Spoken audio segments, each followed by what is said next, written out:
everybody, and welcome into the SFA Season 17 Week 14 BearCave game.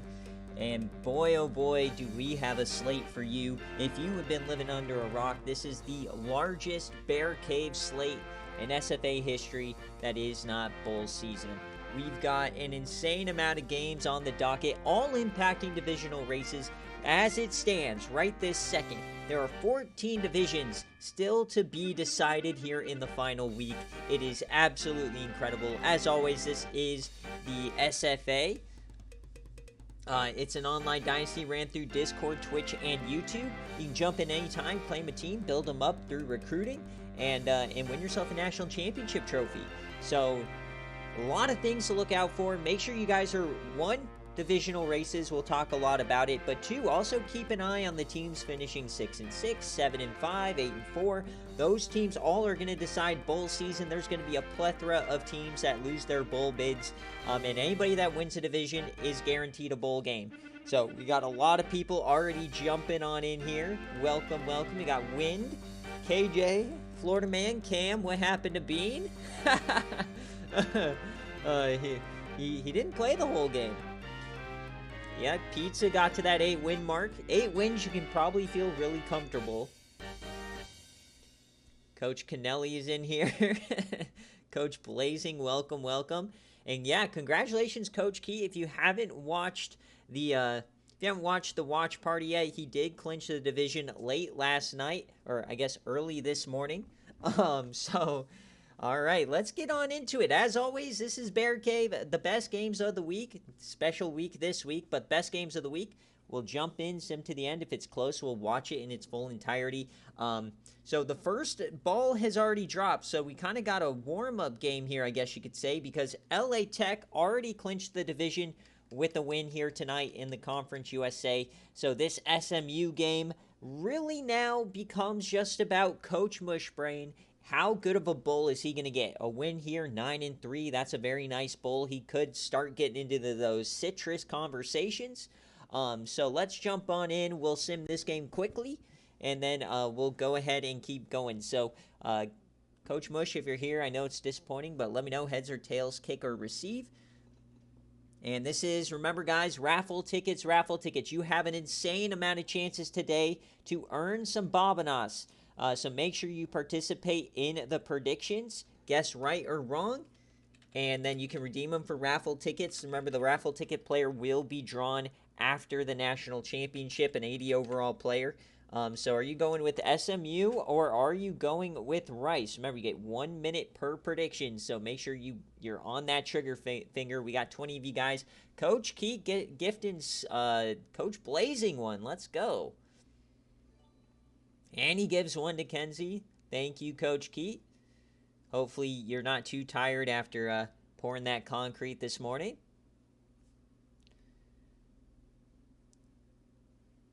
Kenzie, they're telling you to do your taxes, buddy. All right, so let's jump on into it.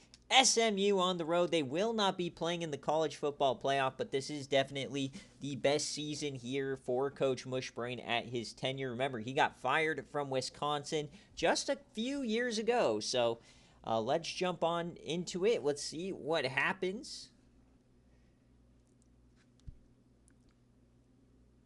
And then Coach Kernsey, yeah, how about Kansas under new coach? Yep, 2-0. 7-5 potential for a bowl game. It comes down to resume.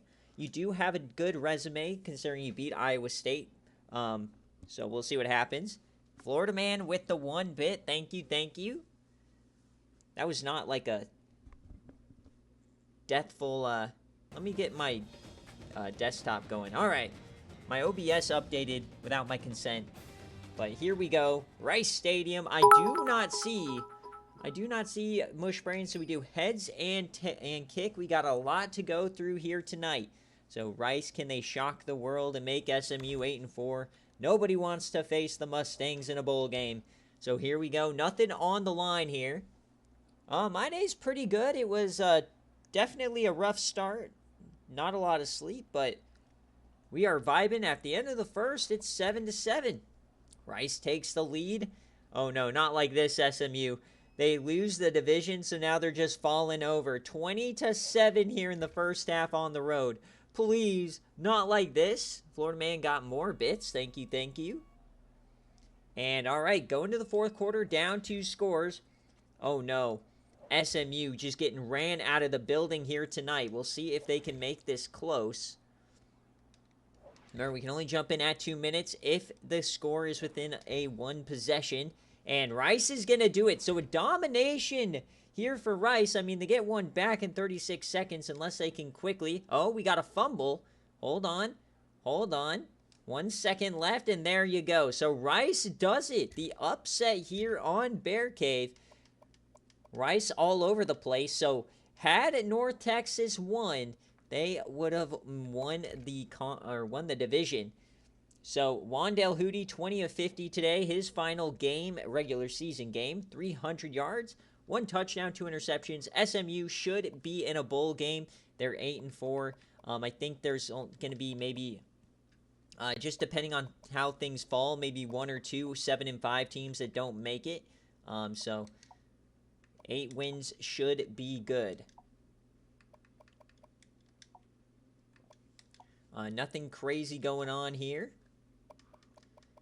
How about Rice getting a nice win here? Freddie Porter, the sophomore, 15 of 33, 195, 1 touchdown.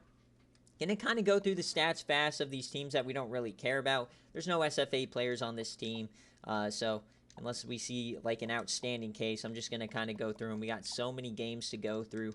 I want to make sure we get to game day with at least some time on the clock tonight. So Rice with the upset. So starting out a little bit hairy here. 16% of you guys went with Rice. Congratulations on the Bob and us. Remember, we always get our players of the game.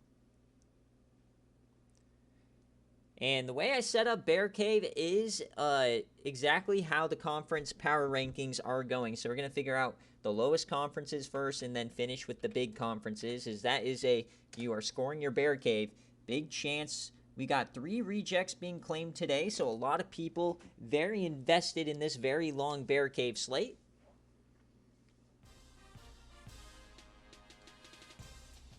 We're almost getting to the point where I can't keep up with chat. That's awesome. 21 viewers. Thank you guys for tuning in. Earlier game day start than normal. All right, so now we go to the MAC.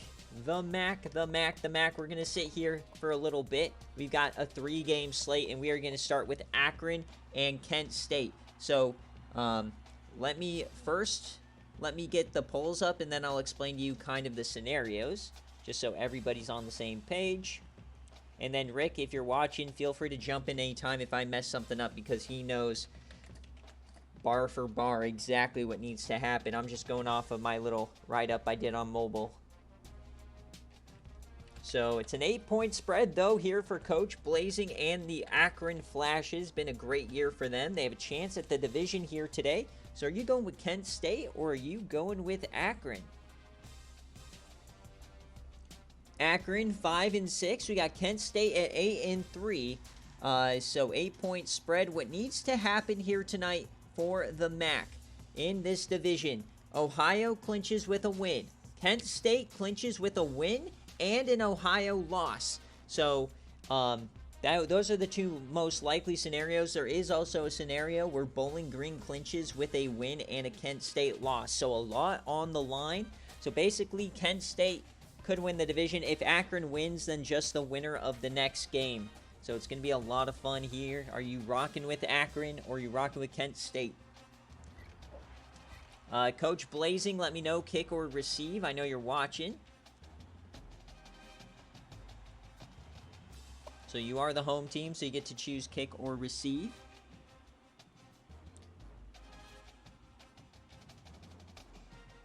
I do not see him. Well, we'll just jump in. I see him saying wagon wheel. Kick or receive. He wants to kick. All right. So probably the best season in Kent State history. They got quite a few SFA players at this point. A really good defense. They got Damon McCreamy. They've got McKenna Hawk. And they are wearing their gold jerseys. Here we go at home. Can Akron shock the world?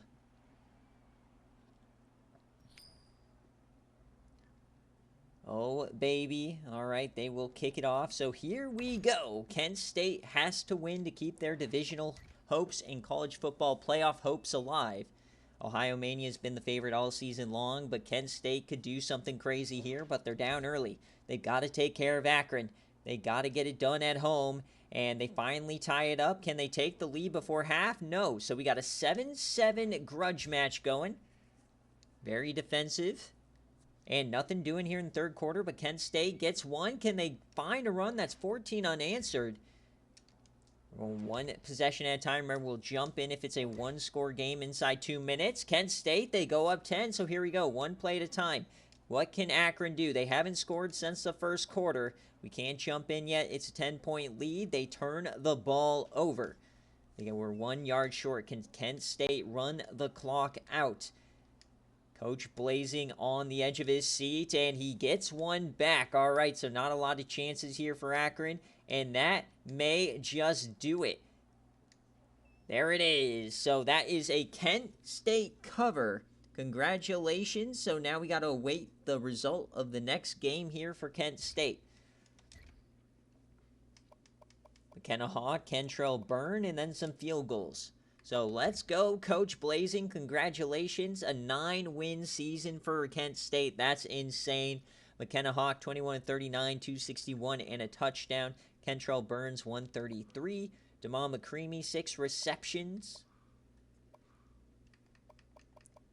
3 TFLs for Woods. 2 sacks on the night. No interceptions here. Joe Jam Jr., the SFA 5-star. And then the fumble for McGrew. And for Akron, we'll just go quickly for them. Ryan Thomas. They don't have any SFA players anymore, unfortunately.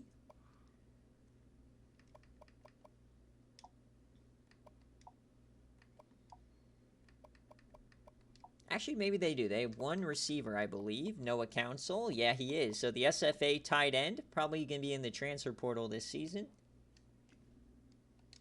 All right, so a 20-7 victory here for Kent State. That is a cover.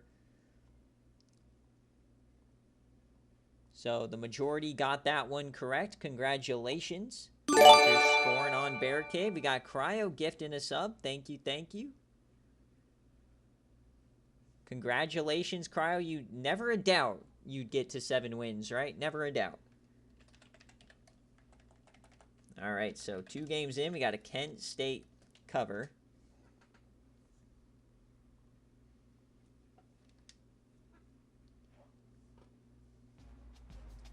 All right, so we move on. Ohio Mania time. Coach Black, if you're here. Heads or tails, kick or receive. So all of a sudden, Bowling Green has the chance of a lifetime. If Bowling Green wins this game, they win the division. It's a 16-point spread for Ohio Mania. They are the heavy favorites, but they lost last week to Marshall to put themselves in a must-win situation. Are you trusting Nolan Figs, or are you going with the Falcons of Bowling Green? And this is also a massive game. This is definitely a bid stealer opportunity here for Bowling Green as well. They'll knock somebody out of a bowl game if they win this game. So here we go. Ohio Mania, Bowling Green. Coach Black, if you're here. Heads or tails, kick or receive. No, as long as I could, as long as I can, I always correct all the errors. So if you put just nothing with a team and it's a cover option, I automatically pick cover. But if you put no cover, as long as it's recognizable, I put no cover for you.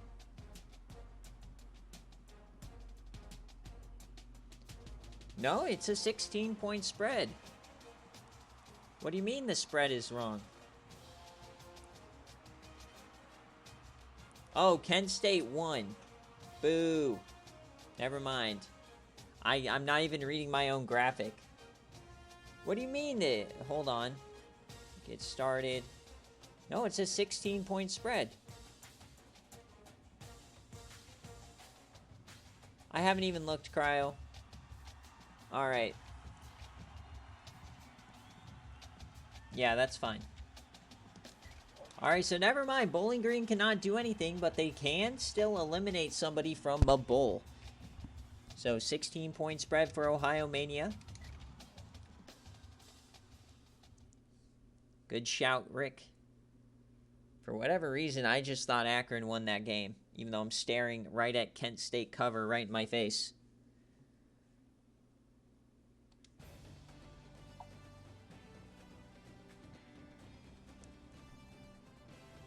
Yeah, so it's going to be Ohio or Kent State now.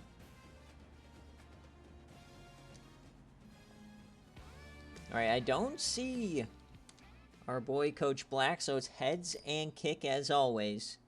Going on the road, a must-win situation. Are we going to get our first upset of the day?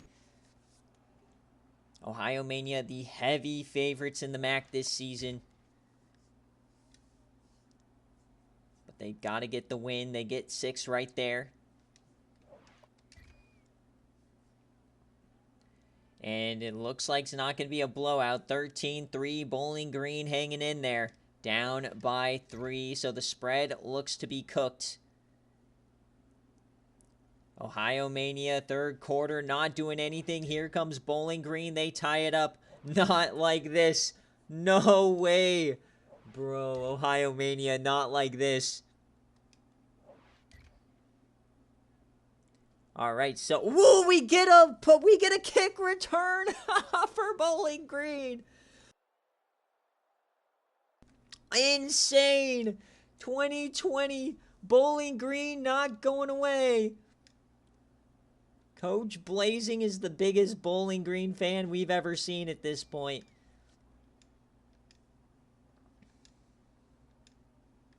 Here we go. 2 minutes left across the 50. Kent State needs a victory for Bowling Green. The handoff here to the outside. Down he goes.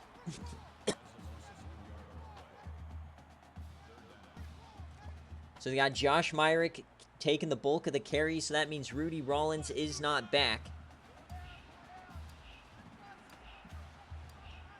3rd and 3 for Ohio Mania. It's another carry here up the gut. He stiffies a man. That's a first down for Ohio Mania.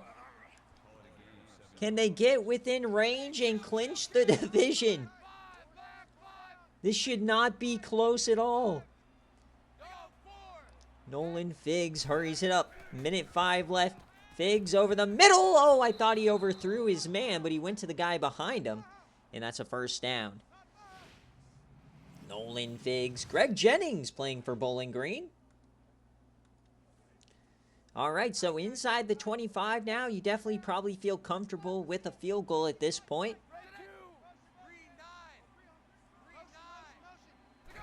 Bowling Green needs to force something. All hope starting to fade here for the Kent State Flashes.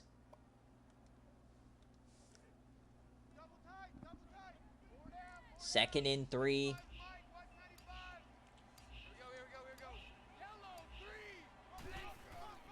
Handoff here, it reverses his field, down he goes. So Bowling Green calling their timeouts. If they don't get this first down, Bowling Green will get a chance with the ball.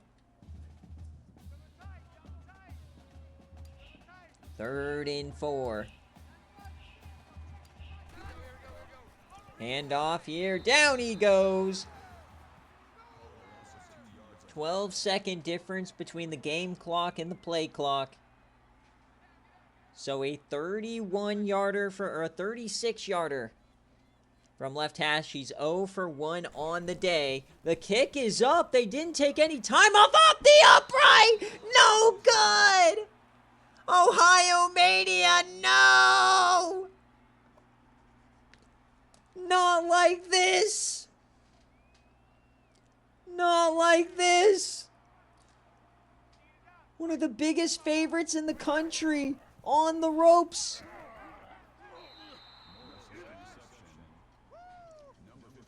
This game may be going to overtime. Ohio Mania. No way. Coach Blazing bailed out. Blazing still has hope. It's So last play of the regular. Oh my God, what a hit. So overtime here in Bowling Green.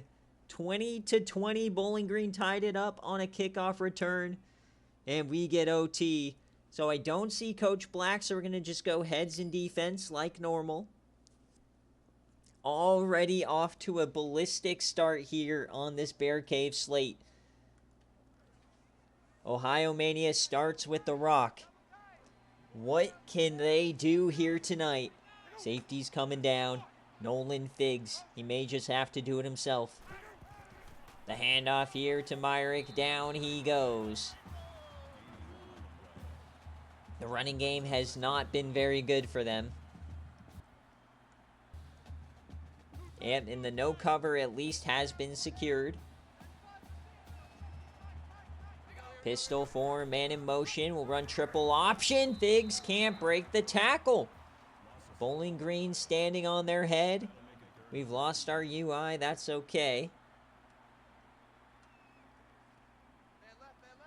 3rd and 13. Coach Fi, you can't miss a minute of this stream. It's going nutty. Nolan Figs. Drops back over the middle. Caught, and they're going to have to settle for another field goal. Not like this. So this one's more center, but it is a bit farther. A 39-yard field goal to take the lead. It's good! Everybody was holding their breath right there. So we'll see this game a little bit later. That's not a real score. Oh no, Coach Black, if that's actually you. I'm not used to that username. So 23-20.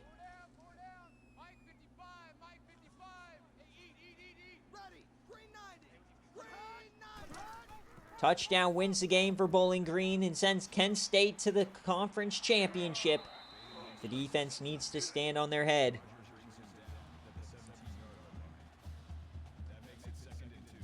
Ohio Mania the last couple of years has had so many chances. I feel like East Carolina when they first started getting good. Maryland eye time for Bowling Green. He breaks one tackle. Down he goes. 3rd and 5. A chance for Ohio Mania to extend the game. And I don't think Bowling Green probably has that good of a kicker either. So we've got a lot going.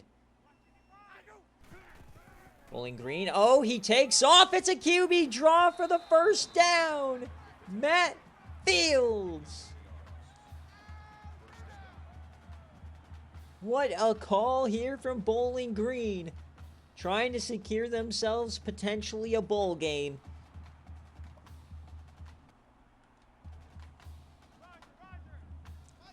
Ohio Mania on the ropes. Kent State can taste it.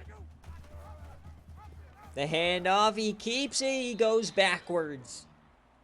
It's not going to be easy here for Bowling Green. What a game to kick off this slate. Oh, baby. I form. Triple option, down he goes again.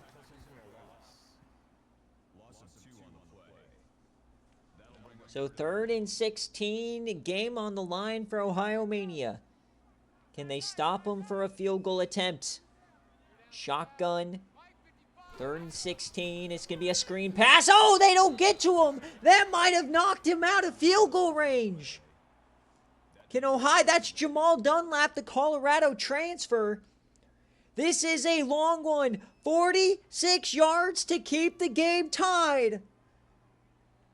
To send it to double OT. The kick, it's up and it's good!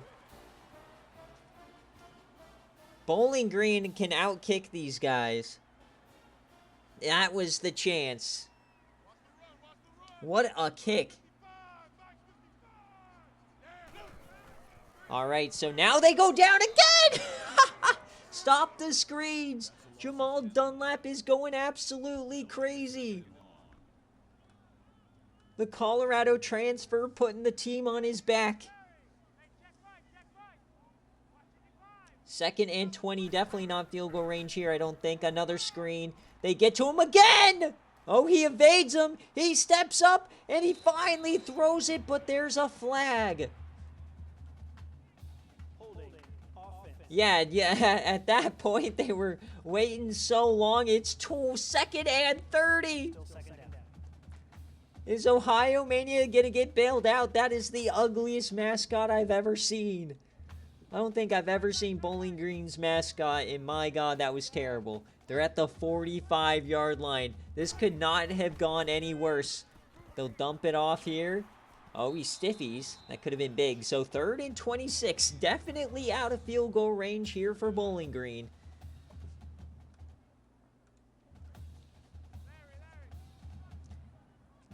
Coach blazing in shambles. 3rd and 26. The snap, it's another screen. They get it off. He turns up field and down he goes. So it's a 56-yard field goal from here. I don't think they'll try it. And no, they're going for it. So way too long to kick a field goal. So they will attempt a yam of a lifetime. If they convert on 4th and 24, this would be so funny. It's another screen. That's like 5 straight. Oh, he has a chance. He trucks and down he goes. There was a chance there.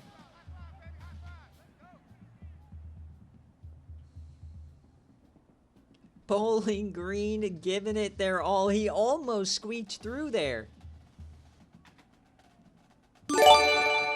Coach Keith, thank you, thank you. Another one, giving Ohio Mania a chance to watch this. So any score will do, Nolan Figs. Surely Nolan Figs will not throw a pick six. Surely. So the handoff here to Myrick up the gut. They might just keep it on the ground. Can Ohio Mania survive? The craziest up and down I've ever seen here in the MAC. Maction in week 14. It's a keeper for Nolan. Oh, Figs on the side. There he goes. Down inside the 5. Nolan Figs on the doorstep. Oh, baby. A score here will win the game. Where's the split T when you need it? 1st and goal for Ohio Mania. It's a keeper. Figs goes down.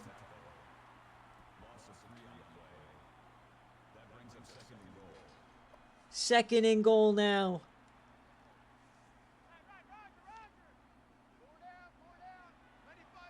A field goal wins it, but they definitely want to try to get this touchdown. Just don't throw it, Nolan, please. Do not throw it. Handoff here to the outside. Broken tackle. He's going out, and they stuff him again. Bowling Green giving it their all here. What a ride it's been for the Falcons.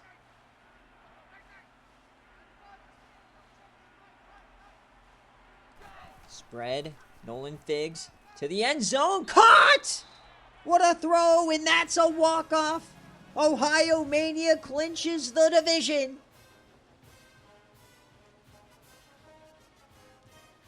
And he found Udo Uzoma, the SFA player. And they will clinch the division, and they will face the winner of our next game. That was just way too difficult. So that is an Ohio no cover.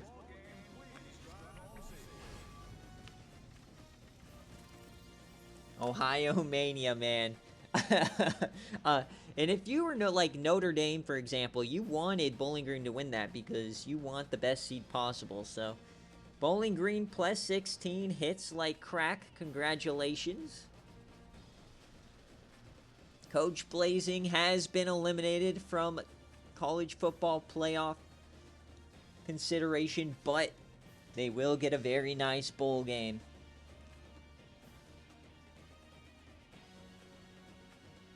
Ohio Mania moves on.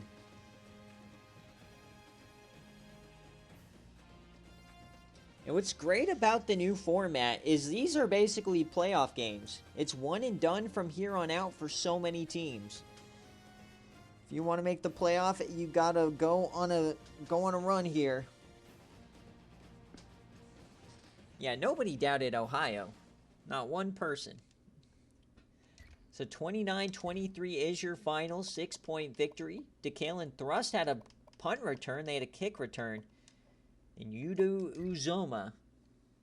So Nolan Figs, 17-26, 199, 2 touchdowns. His second catch of the day. Congratulations. That was a nice throw, too.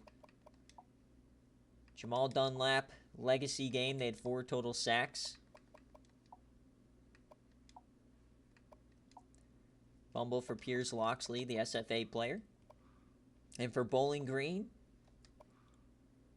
the running back was their best player.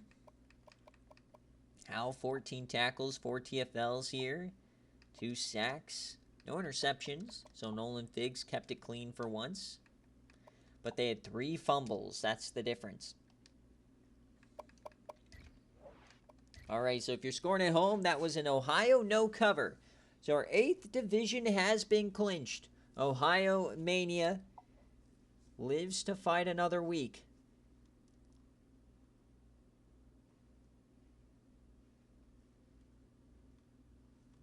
So Ohio, no cover.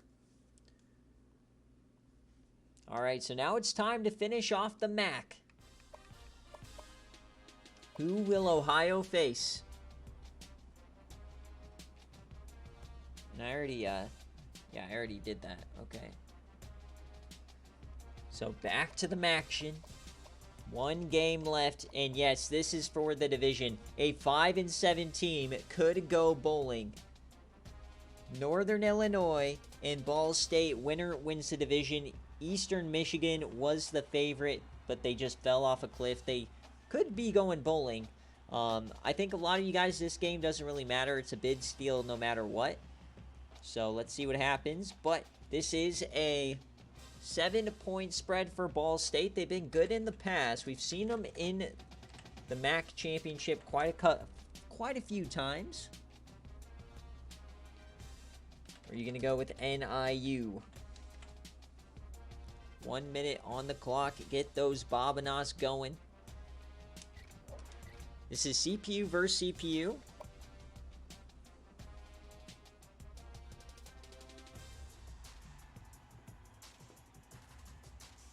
Yeah, that's not going to be the name, Coach Cryo. Here we go. Can't be leaking.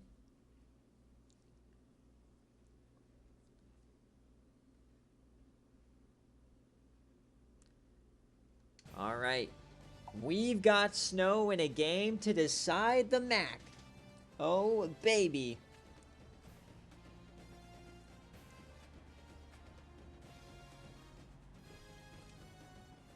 Here we go, a weather game.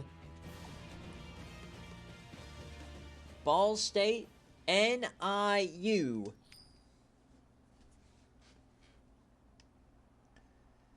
NIU will receive. Winner goes on to face Ohio Mania for a chance at the college football playoff. We could have a 6-7 college football playoff team, and here they go. NIU, a 14-point start. Not like this. We're all going to be Ohio Mania fans. Ball State, NIU's cooking. NIU here in the second half. Oh, baby. Can Ball State make a comeback? 21-10. Down 11.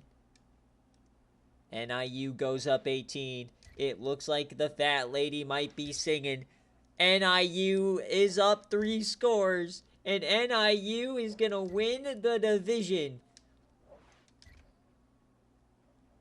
There it is. 31-16. NIU has done it. We've seen this before when Air Force won the Mountain West division, and was a 5-7. So Northern Illinois will go bowling.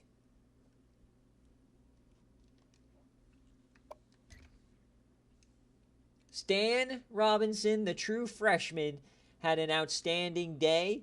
Barrett Corbett. These guys are cooking. Man, dude, somebody's going to have to face NIU, and they are going to get smoked. This team is a wagon. Coach Bob Toledo, nobody tell him what just happened as Jeff Johnson chokes his senior year.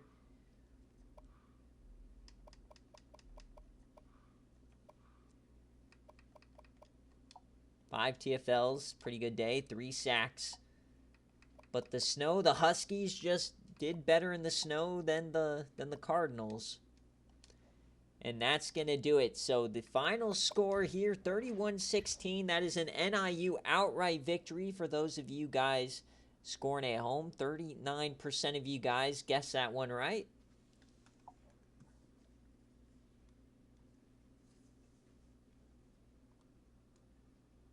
It's a long BearCave slate, folks. As long as you're getting a point or two here and there, you should be okay. We have just scratched the surface. We've only done one conference.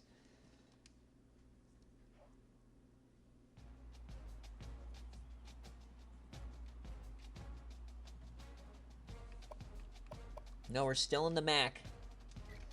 All right, so the MAC championship is set. Only our second championship set behind the SEC. Ohio Mania will be facing NIU next week for a chance at the playoff.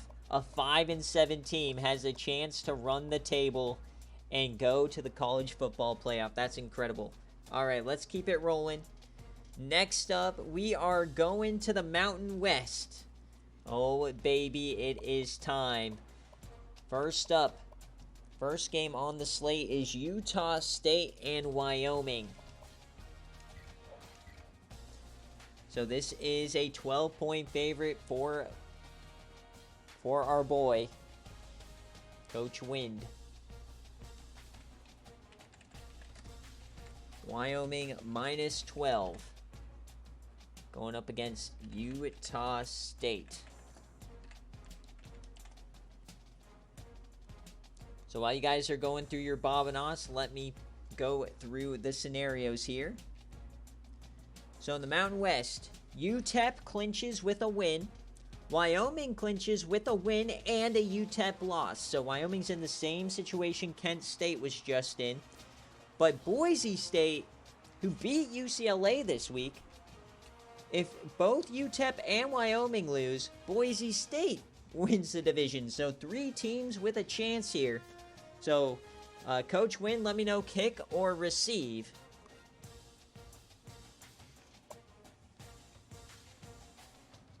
And just to further make sure, Wyoming needs this win to also guarantee themselves, or not guarantee, but give them a good chance at a bowl game. Remember, there's probably going to be a couple of 7-5 teams left out of bowls this year. Let's get on into it. But 6-6 is, I don't see really a path where 6-6 makes a bowl. I might be wrong. There might be 1 or 2 that squeak in. But you need that 7th victory. So here we go, here at home. Coach Wind against Utah State. We're now down to the Mountain West. We've seen some crazy things happen in the Mountain West. Some of the most unlikely scenarios have happened in these games. I mean, UTEP just being in it at this point is a wild scenario. So we're on the island. Can Wyoming keep their chances alive? A win here for Wyoming eliminates his IRL brother at Boise State. Coach Dune is hoping for a loss for Coach Wind. Let's see what happens. 7-0 start, but Utah State replies. Oh, baby, got all gas, no brakes here early. 14-point lead after 1. Pauly Pug is back, though, for Utah State. The SFA player, he has 99 speed. He's no pushover, but Wyoming may just be too strong. We need an amazing second half here for Utah State. There's 1. Can they get a second? Can they put some pressure on? Fourth quarter, it's a 2-score game. Wyoming delivers. That might just do it. Wyoming looks to keep their season alive. 42-21, the defending champions. Remember, these guys made the quarterfinals last season. We cannot jump in unless it's a 1-score game. That will do it. Wyoming wins, and they will survive, eliminating Boise State from contention. Harrison Gray, a couple of touchdowns. Derby getting involved. Blankenship getting one as well. So that is a Wyoming cover. So Chris Neal, 26 of 42, 359, 5 touchdowns. Jay Derby gets one. Harrison Gray, the 1-star, outperforming the 4-star. He had 3 touchdowns today. On defense, Jeremy Butler, 3 TFLs for Palmer, 2 sacks.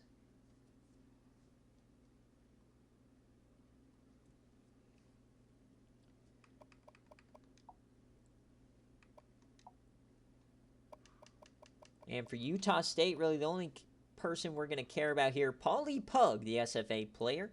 Likely going to hit the portal. 96 yards on the ground. All right, 42-21 your final. So Boise State, despite the big upset against UCLA, is eliminated from conference contention, but they might make a bowl game. I got to look at their record. A lot to be decided here in the coming days. But if you're scoring your BearCave at home, Wyoming with the cover here.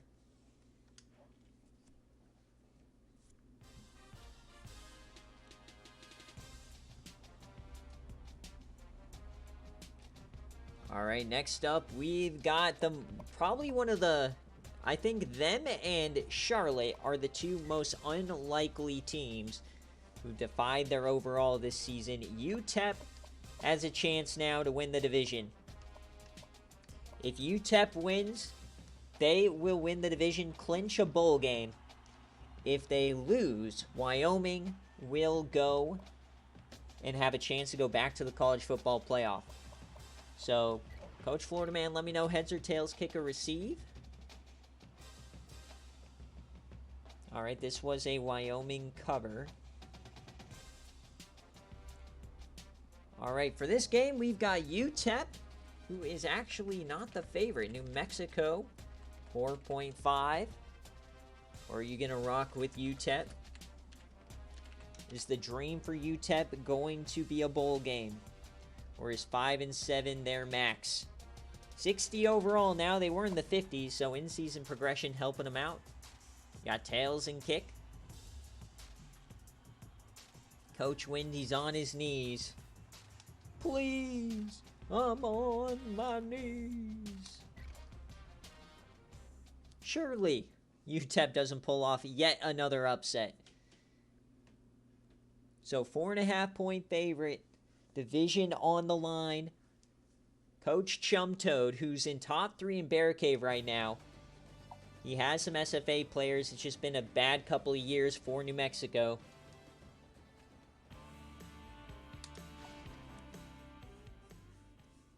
Oh, I forgot the uniforms. I'm sorry. I am sorry. All right. He wanted tails and kick. I've given you your reason. If you lose, you can blame me there, Florida Man. All right, here we go. 7-0 for New Mexico. 14-21. Oh, no. 28. They get one back. Come on, UTEP. Please. 35. Oh, I'm so sorry. It's not my fault. You cannot blame it on jerseys. 42-7. At least I've given you your fire.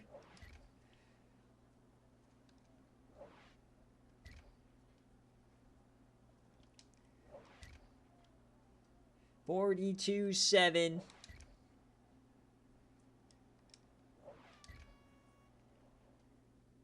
And Wyoming has won the division.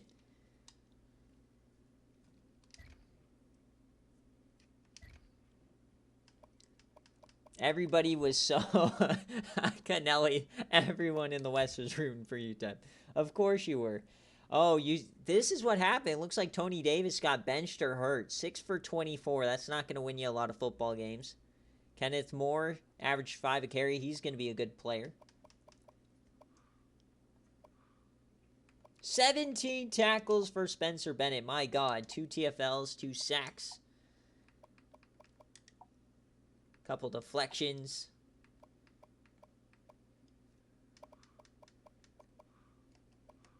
And for New Mexico, DJ Satterfield. Where's Cryo? He gets in the game and he goes 0 for 3. What a trash can. Blake and Johnson, 27 to 49, 377, 4 touchdowns. My gosh, what a game.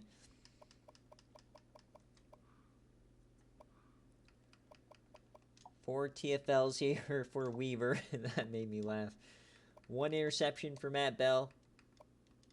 3 fumbles. 3 recoveries. New Mexico with a big-time win. Alright, so that is a New Mexico cover. Yeah, most of you guys saw that one coming a mile away. So it looks like UTEP is good on game day and sim and not BearCave. Unless you won on BearCave this season, I don't know. But New Mexico with the cover. Make sure I write that down. Alright, so 1/2 of the Mountain West is set. Wyoming will try to defend their crown next week. Oh, you're 2-2 on BearCave. Gotcha. Alright, next up was we've got San Jose State and Hawaii. Alright, so I gotta go look back at the reason why these games matter. We got 2 games left. So this is, let me at least get the post up. Alright, so this might be our biggest favorite of the week. Hawaii minus 21 against San Jose State, who's plus 21. Are they going to keep it close? In terms of reason why this game matters, Fresno State clinches with a win. Hawaii can clinch with a win and a Fresno State loss. And San Diego State can clinch with a win and a Hawaii loss.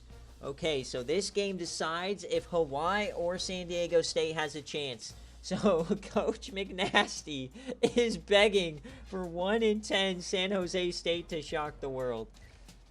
Not a great cope to be in. Can we see the upset of the day here for Coach McNasty? We've seen crazier. Coach Woolley, if you are somehow here, let me know. So Wind is waiting to see who he's going to face. There's 3 different teams he could be facing. We've yet to have one of the crazier scenarios happen. So far, the most likely scenario has occurred in each of these. I guess UTEP clinching with a win. No, I think Wyoming winning and UTEP losing was a more likely scenario. And as always, when we are at the Hawaii Bowl game, those overhangs do cover half the end zones if we end up watching it. So it's not a glitch, it's just part of the game design.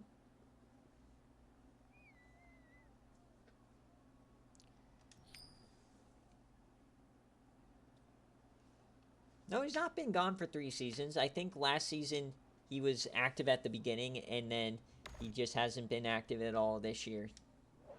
So here we go. San Jose State with the chance of a lifetime. Not a good start. They do have an SFA kicker, though. I think his name is Jimmy Jimerson. 17-0, though, for San Jose. 24 to cover right now. San Jose State about to get blanked here. They add 3. Jimmy Jimerson. 31 to 3. 38 to 3. This one is all but over. We're going to sim to the end. 41-3. Hawaii clinches it. So that means San Diego State has been eliminated. It will either be Hawaii or it will be Fresno State. Fresno State would be the rematch from last season. Little Lachante here gets a touchdown. So don't really care too much about San Jose State stats.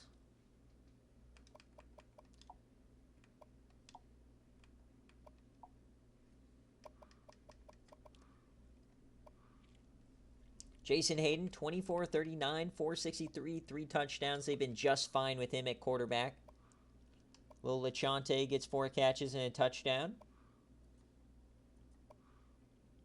Fifi gets 9 tackles, 3 TFLs for Lorenzo Roberg.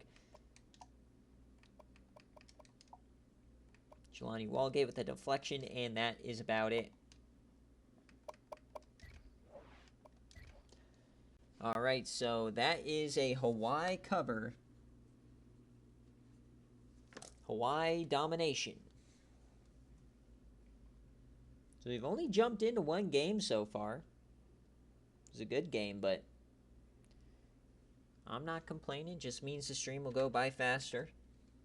We got a lot of games still on this slate. But the Mountain West is about to be set.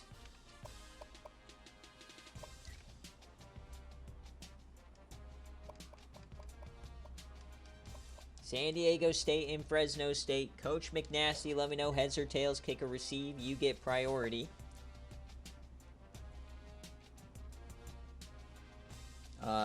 Coach Kennelly, if you want jerseys, let me know. But this game, it is a 6-point favorite for Fresno. Hawaii minus 21.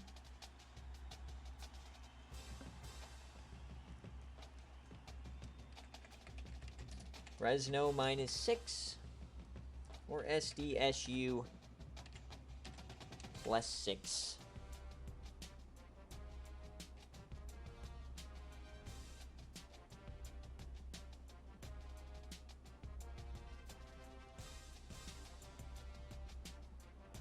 Battle for the oil can. Yeah, the top 2 is always all white. Coach Kennelly retiring if he loses, he says. You cannot leave Borb alone. Minus 6.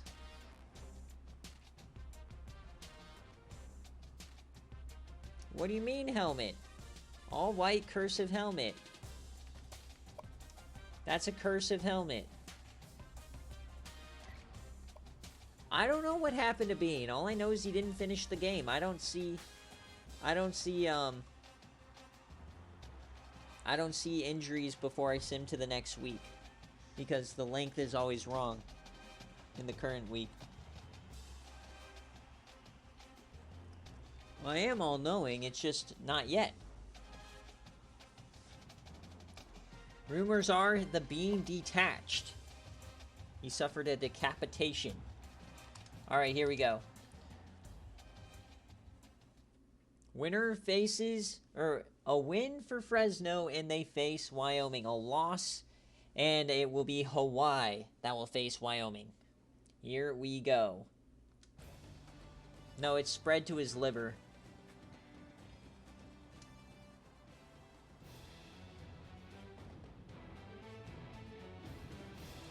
Here we go.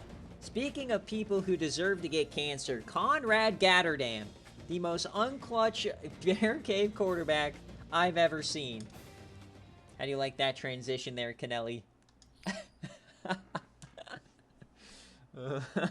think there's been 3 games he's choked.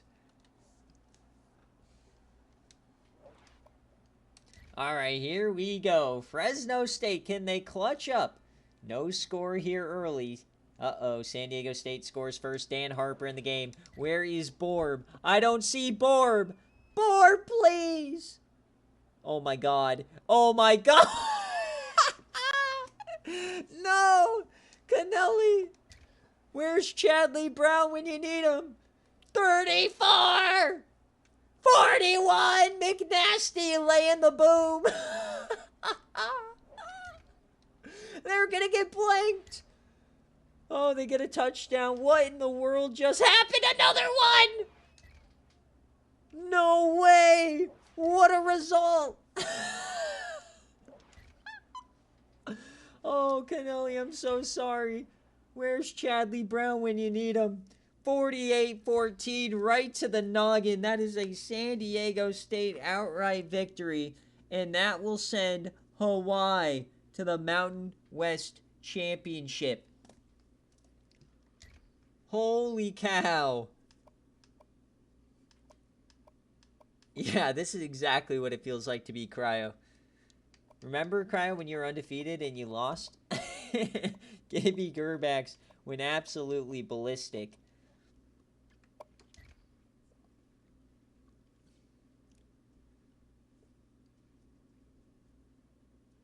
So Ed Bradley, he 3 touchdowns, 2 interceptions. Ferris Nesby went crazy. Julian Mitchell went crazy. Gibby Gerbacks, the North Texas transfer, goes crazy. 3 TFLs, 2 sacks. And this is a crazy game now because if 7 and 5 teams are losing their bids, you got San Diego State who vaults up to that 8-win range, and now you've got Canelli got down to the 7 and 5 range. I mean, I would think Fresno State would be marked safe, but Borb didn't play. It was Dan Harper. So Borb was questionable, or he got hurt on like a kickoff return or something. Drake Dudley, 15 tackles, 4 TFLs for Rip Hauser. He had 2 sacks, 2 interceptions. The SFA players showed out on defense here today. Didn't look like it on, on the score sheet, 48.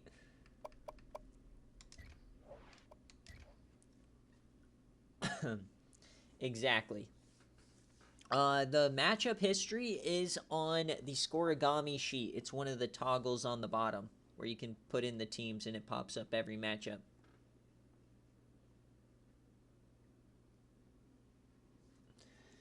Just be slow with it, otherwise it could break. So that is an outright win. San Diego State shocks Fresno State. Let's pay you guys out here.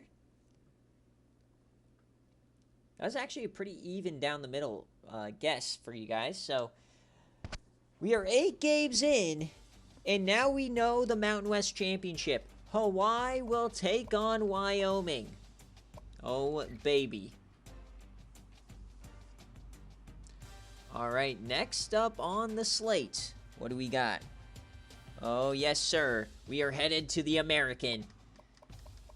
Now, we've already had a result being showcased. Syracuse took down Buffalo. So we are going to look at Temple and Rutgers first. Let me get the prediction going, and then I'll walk us through what needs to happen. But I believe with the Syracuse victory, I believe there's no chance of going to head-to-head points. So I think Pittsburgh is eliminated.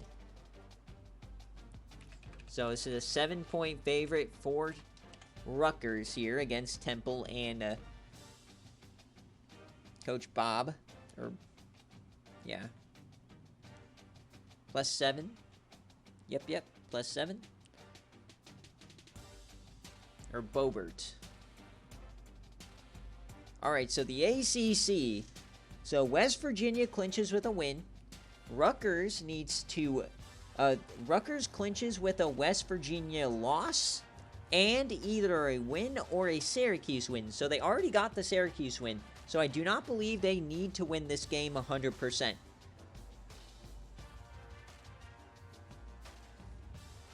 I would probably advise you to win this game so that you can get to a bowl game regardless, but... Alright, Bobert. Kenzie, do you want...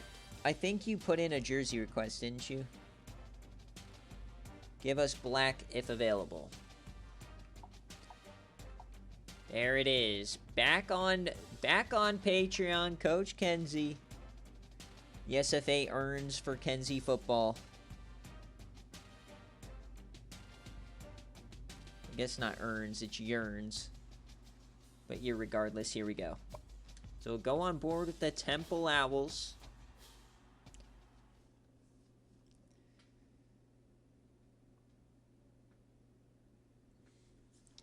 Earns as in, where you put remains.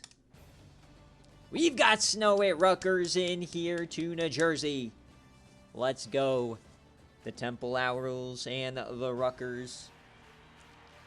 Coming into the season with the new realignment, the American was very interesting.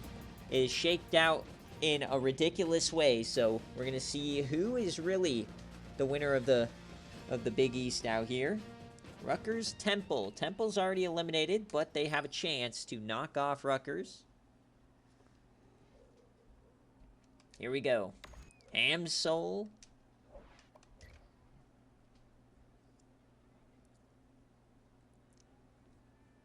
Hard to even see that R in the middle, as 7-0 here for Rutgers. 10-0, Rutgers looking pretty good. The Scarlet Knights extended to 17. It's looking like a cover right now. We go into the second half. Oh, here comes Temple, though, all of a sudden, right when Kenzie said it's this should be good for us. It's a 10-point game. There's still hope. Can Temple make a comeback? It's intercepted.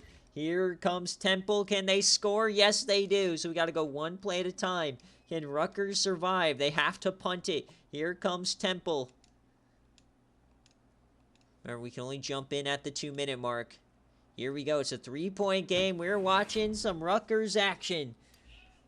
Can they run out the clock? 3 timeouts here for Temple. The Scarlet Knights looking to win the division. It'll depend on West Virginia next game. Corey Hardy, 31 for 94. It's 3rd and 13. Can Rutgers get it done?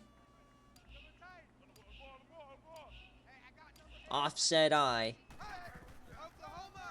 And a big hit up the gut. It's going to be a punt. Temple has their chance.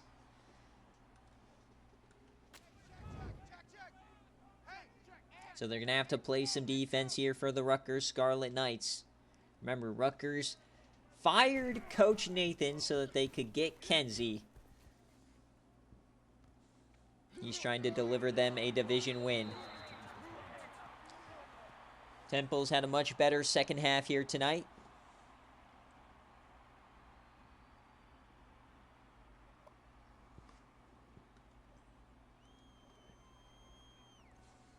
So here we go.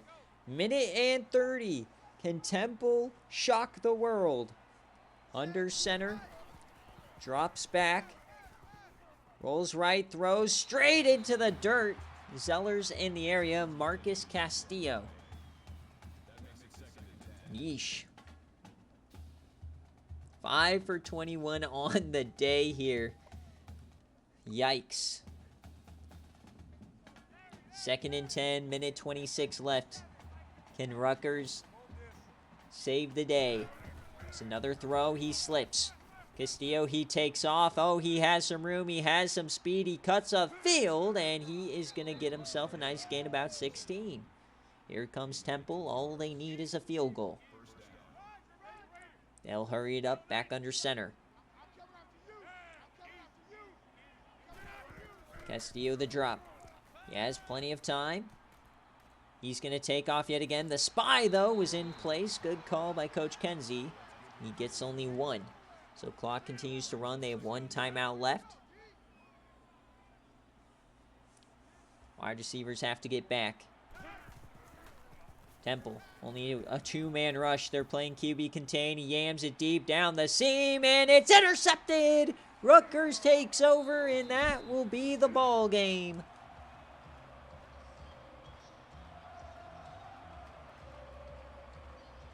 Congratulations to Rutgers. They now await West Virginia.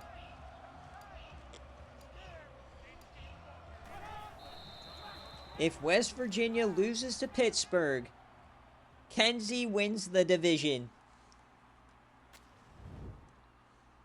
Insanity here for Ham Soul. And he has a chance to face his old team. Oh, whoa, whoa, we got him going after the quarterback after the kneel. I don't think I've ever seen the late hit on the kneel.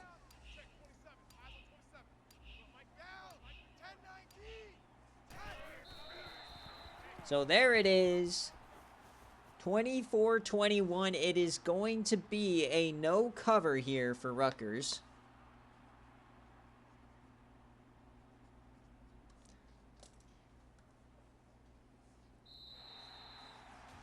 Congratulations, Kenzie. Can he do it? Can he get to the American Championship? Hamsel had a legacy game, of course.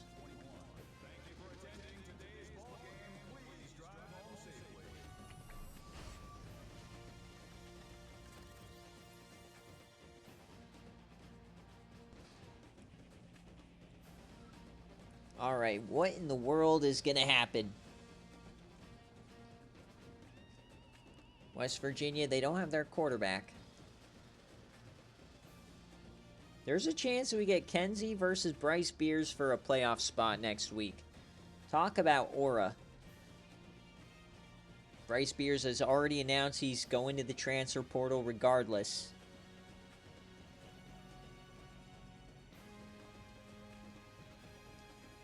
Yep, the Temple +7 does hit.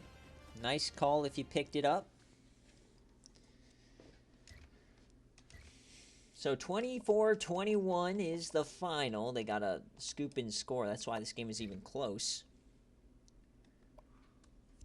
Gore had over 100 yards, the sophomore fullback. Didn't do much through the air. 5 TFLs for the freshman, William Harris. 2 fumbles as well. So Kenzie trying to give the game away, per usual.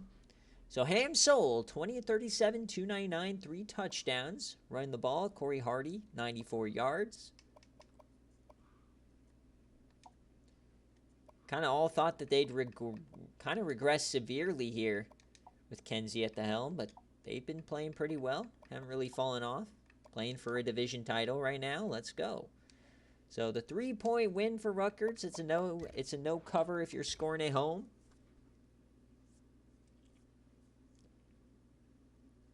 So Coach Hud or Coach Kenzie will win this North Division.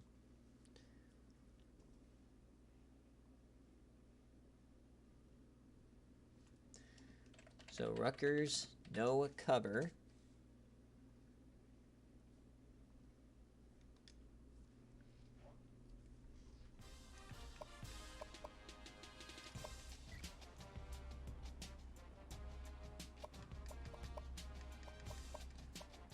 All right. If West Virginia wins the backyard brawl, they will be going to the AAC championship. If they lose, it will be Rutgers. As my mouse just died. Gotta plug it in. Hold on. All right, so this is a 4-point game here for Pitt. Pitt is the favorite.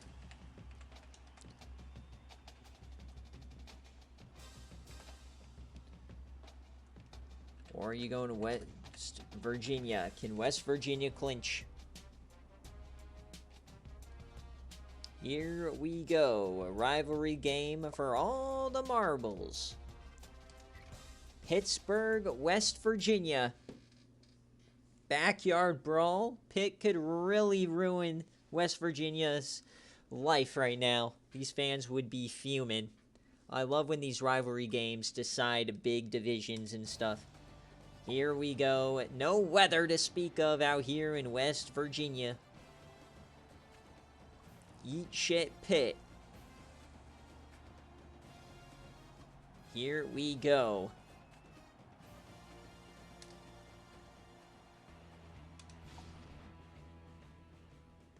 Milan Puskar Stadium. Probably butchered that. So no user on Pitt currently. It used to be Coach Crew. So Pitt cannot win the division. They needed a Syracuse loss. So here we go. West Virginia. Game on the line. PJ Hoop looking for a legacy game. He's getting it so far. 14-0 in the early frame. Can Pittsburgh make a comeback? Kenzie on the ropes. Surely not like this. Please, I'm on my knees. There goes Pittsburgh. Very similar game results so far to the Temple game. Oh, but Pitt takes the lead. 24-17. Here comes Pitt. West Virginia comes back. This one is going to end in some fireworks. You can kind of feel it here. 24-21. We're going to go one play at a time. West Virginia punts it away. Here comes Pitt. We cannot jump in till the 2-minute mark. This Bird guy's going absolutely ballistic here. All right, West Virginia has the ball. 2 minutes left and the lead. Pittsburgh needs to get the ball back for Kenzie. Or can they clinch it? West Virginia.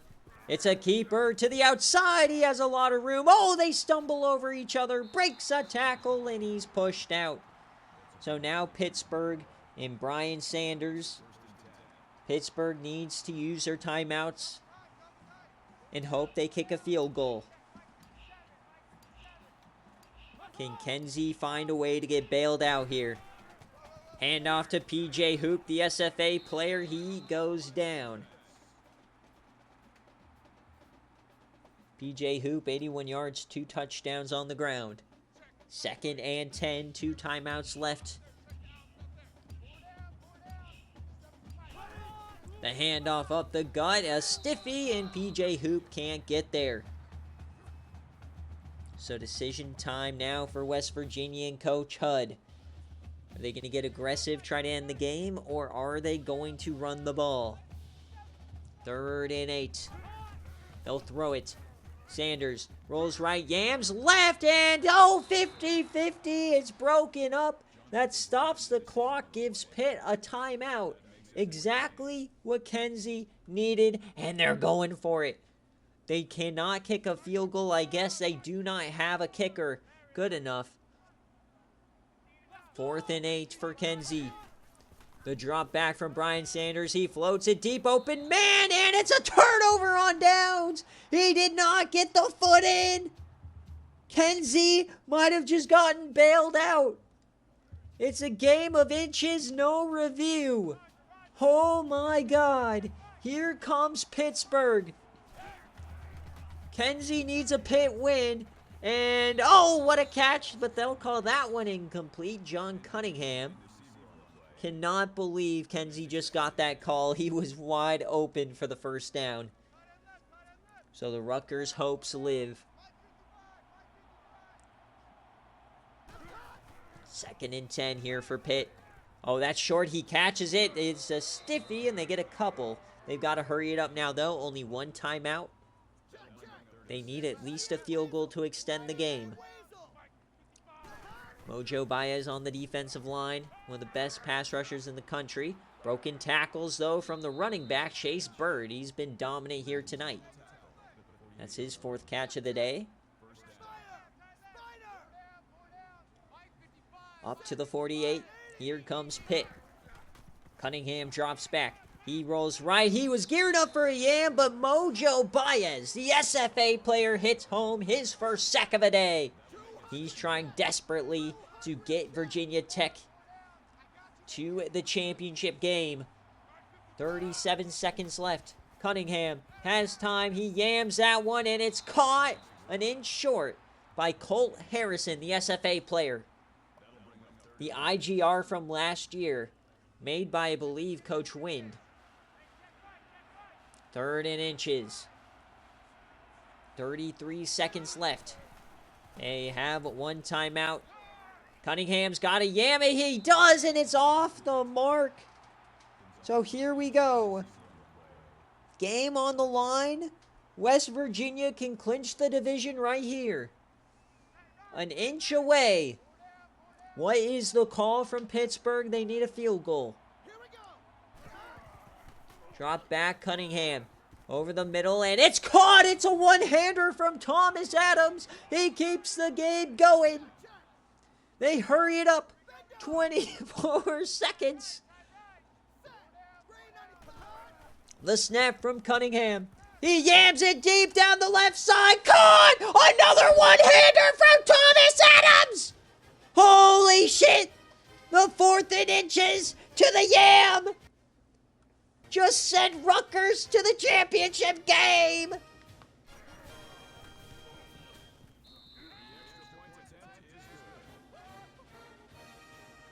Holy cow! The one-handed grab 2 plays in a row! Thomas Adams gotta have like 99 spec catch. What was that? So under 20 seconds left. West Virginia in shambles.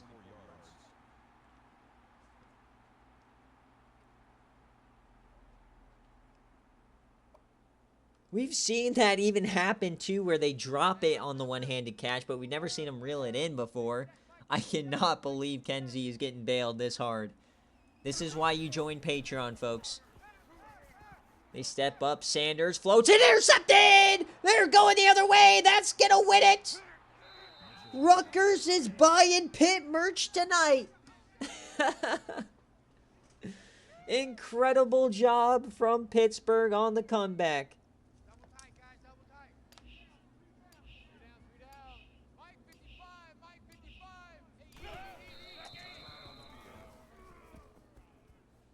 And West Virginia getting salty, calling the timeouts.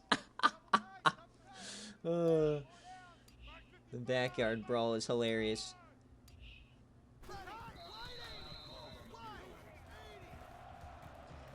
So just making sure, yeah, Rutgers clinches with a West Virginia loss and a win or a Syracuse win. They got all of it.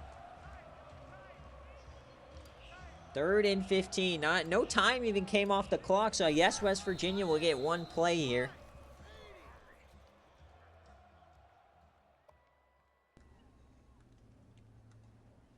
Currently a Pitt cover. They will punt it. So barring a miracle for West Virginia, Kenzie is going to the AAC championship in his first year at Rutgers. They have to return this. Oh, they will return it. He stiffies. Oh, that would have been incredible. So 0-0s. West Virginia chokes the game away. Pittsburgh wins it. And that is a Pitt cover for those of you guys scoring at home. Bit of a backdoor cover. The play of the game, of course, the one-handed grab to win it. Just incredible job from Thomas Adams. The aura.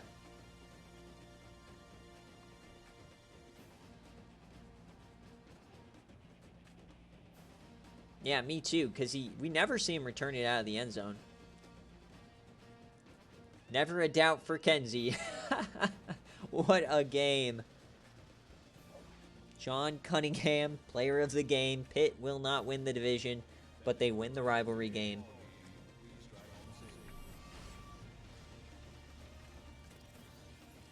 All right, so who will Rutgers face? Will they face their old team in Charlotte, or will they face Bryce Beers? Either way, it's going to be a great storyline for the CCG of the American. Coach Mike Gronstall, congratulations on your win. Thank you. 11 months already. Still feel like you're a new member, but I guess not. You're almost to vet status. The MAC, it's Ohio Mania taking on Northern Illinois. So 5-7 Northern Illinois won the division.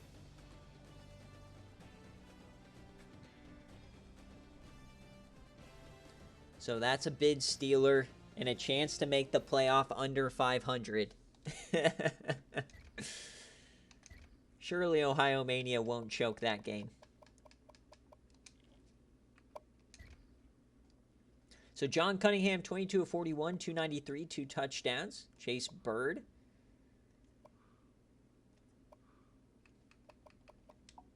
Two TFLs, 2 sacks on the day, 3 interceptions, 1 deflection.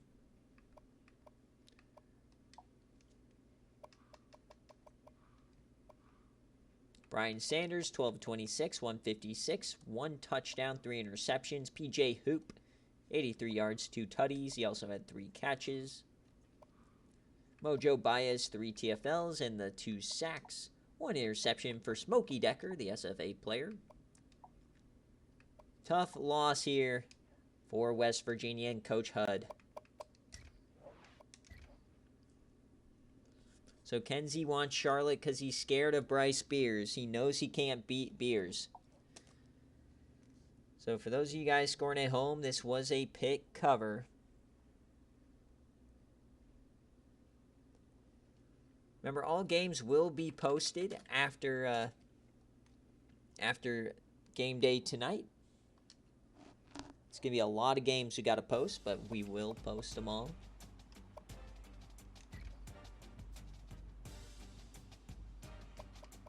All right.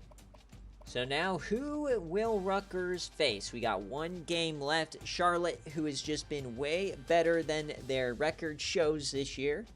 They were in this position last year against Cincinnati. So who you got? This is a Coastal Carolina minus 3-point favorite. Or do you have Bryce Beers delivering? Or is there some locker room trouble with maybe with Coach Trog? He's announced that he's leaving. So is Charlotte just going to get the W anyways? Hamsel facing his former team, or Bryce Beers making another run? We'll go on board with Charlotte here. Minus 3. Oh, baby boy. After this, we're going to go to the Sun Belt, and then we'll go to the Power 5 conferences. So this stream moving along pretty quickly. Pretty average slate here, about 1:20 for BearCave. That's how it goes. I'm telling you, Charlotte got gutted last year. I removed all their SFA players. They should not be this good. So here we go. We're on the teal turf. Charlotte looking to go 10-2. But they got to go through the generational talent, Bryce Beers.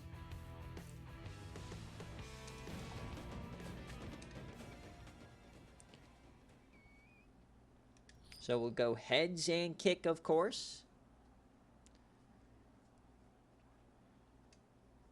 I don't know how Charlotte's been this good this year, but we will see for ourselves. So here we go. Bryce Beers and company. Charlotte scores first. We got a good game brewing. Remember, Coastal Carolina pretty much has nobody good but Bryce Beers. They have a ton of injuries as well. And it's a 10-point lead at the break for Coastal. Generational talent doing generational talent things. They're up multiple scores. Charlotte comes back, though, with 1. Can they get another? They're driving as we approach the 4th quarter. And they don't do anything. They don't get it on 4th and 5. So last hope here for Charlotte. Down 10. They go 3 and out. Got to rely on the defense. Nothing doing. We'll go 1 play at a time. Remember, we can only jump in if it's a 1-score game. And there it is. And they missed the extra point, or they went for 2. Oh, that would have pissed some of you guys off for the no cover. So a 4-point game right now. We will not jump in till the 2-minute mark. Here we go. Charlotte has the ball and a chance to win it.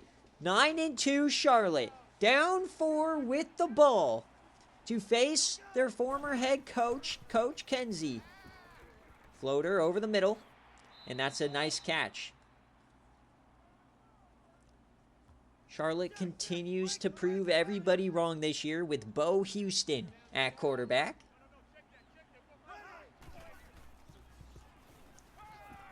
Bo Houston, oh, that could have been a fumble. Bo Houston, man, having a heck of a year. I might have to look into him if he's like a freshman or not. He might be a transfer portal candidate with the way he's playing.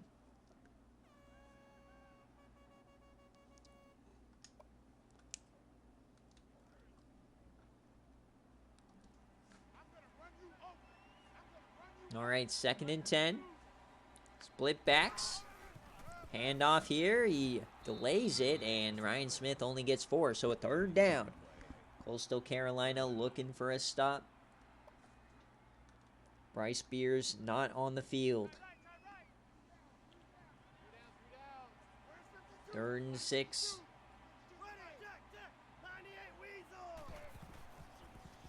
Houston floats it, wide open man, and they get the first down. Big hit there, but Marlon Lemon gets 10. He's at 120 yards on the day. What a name. What a player, dude. This Charlotte team has some aura. Forget the overall.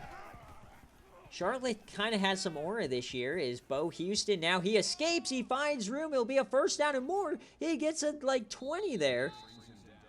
Let Charlotte cook. I was not familiar with your game.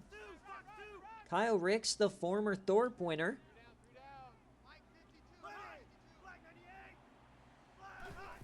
First and 10.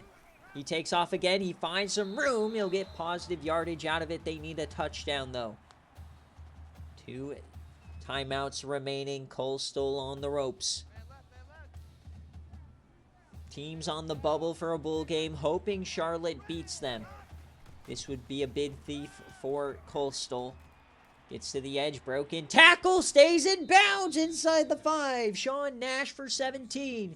Here comes Charlotte. They're looking so good. Bo Houston, game-winning drive, legacy drive. Only 3 down linemen.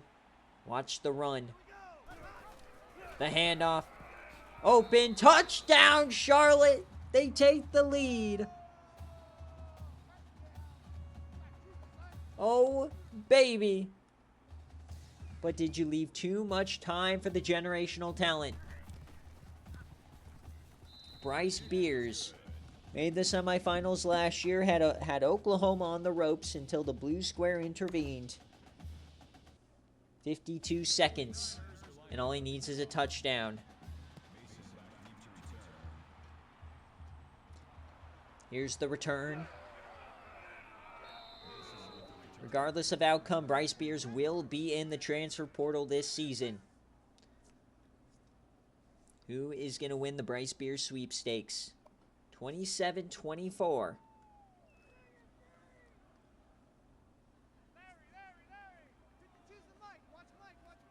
Bryce Beers, 49 seconds in a dream. First play hits his man. First down, Coastal Carolina.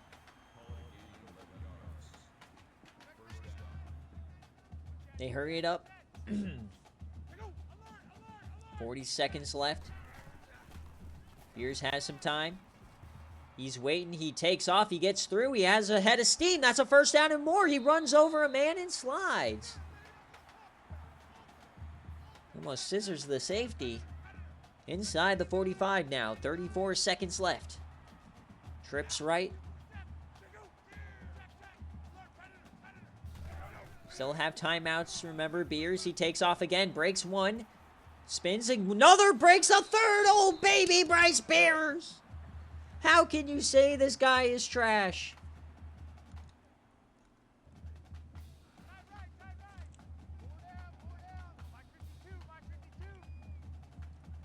Four wide.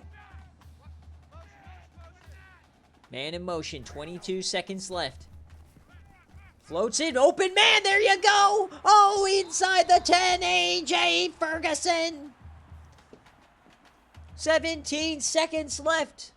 You cannot give Bryce Beers this much time.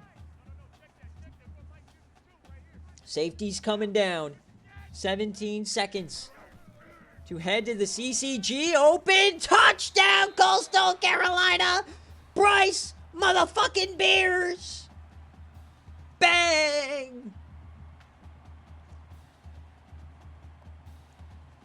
Bryce Beers, baby. The generational talent. Woo! One of the best players of all time. Yeah!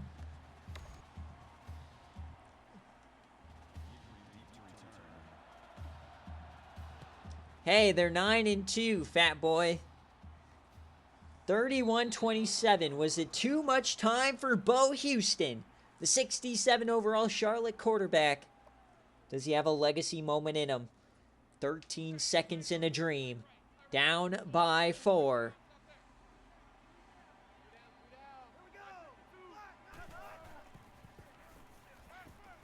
Off the back foot and caught in the dirt. They get 3 yards. That was a big 3.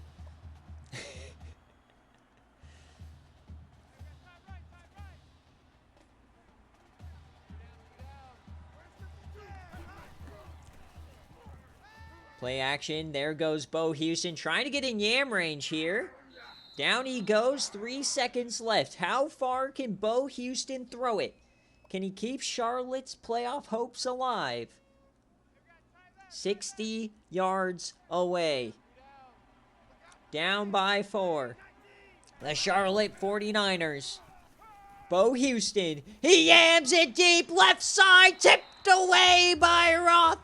And Coastal Carolina, and more importantly, Bryce Beers are headed to the American Championship to face Coach Kenzie and the Rutgers Scarlet Knights. Oh, baby, what a game. Daddy Beers, he's headed back to at least a bowl game for sure, potentially another playoff appearance. And that is a cover for Coastal Carolina, folks. Death, Taxes, and Bryce Beers. So that's a -3 favorite there. Congratulations.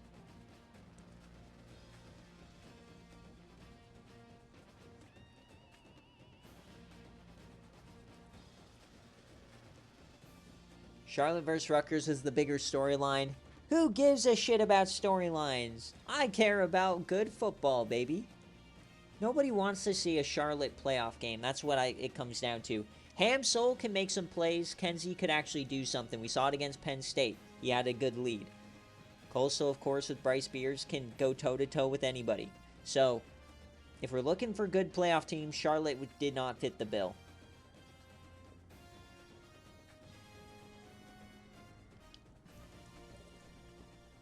Cryo, DM that to me, because he might be. If I look at his stats and he's, like, insane enough, I'll put him in the GP.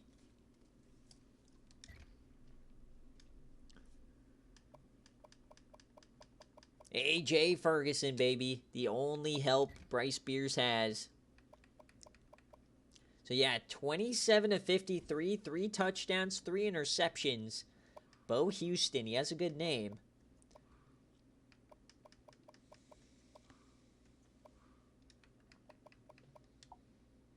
Yeah, I took all their SFA players and they're still good. So 9-3, they will be facing somebody good in a playoff, or not a playoff game, but in a bowl game. Bryce Beers, 23 of 47, 339, 4 touchdowns. He had 45 yards on the ground. Riviero and Ferguson both over 100 and 2 touchdowns.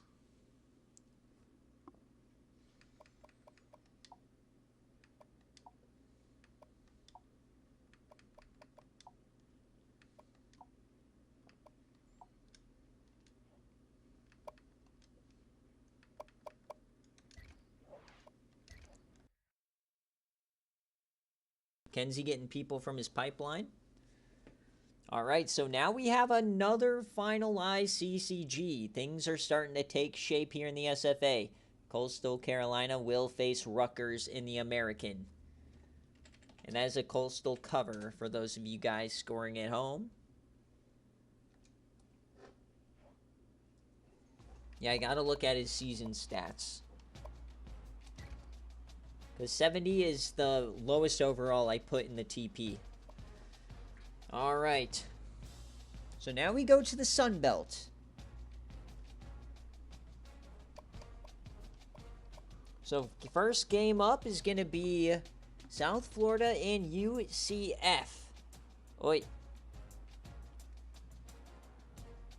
Hold on. Okay. Didn't mess up my thing. Okay. So this is going to be a UCF and South Florida. This is just this is a who wins. There's no spread involved, just a straight up game. So are you going with USF or UCF? Central or South Florida? Florida on Florida game. What's the difference? No, you guys will hate on me for that one. All right. So here are the scenarios. Georgia State will clinch with a win. That's the game we'll watch second. USF clinches with a win and a Georgia State loss. Georgia Southern would clinch with a win and a USF loss. So UCF cannot win it, but USF can hope to keep it going. So let's see what happens. We'll go on board with the South Florida Bulls. The war on I-9 or on I-4. A lot of interstate rivalries.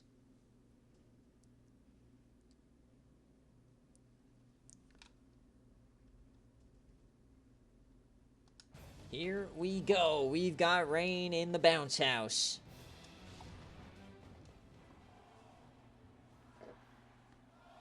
All right, who are you rocking with?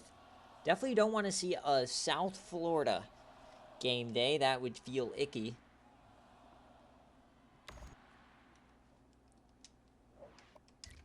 So here we go. South Florida 7-0. 7-7.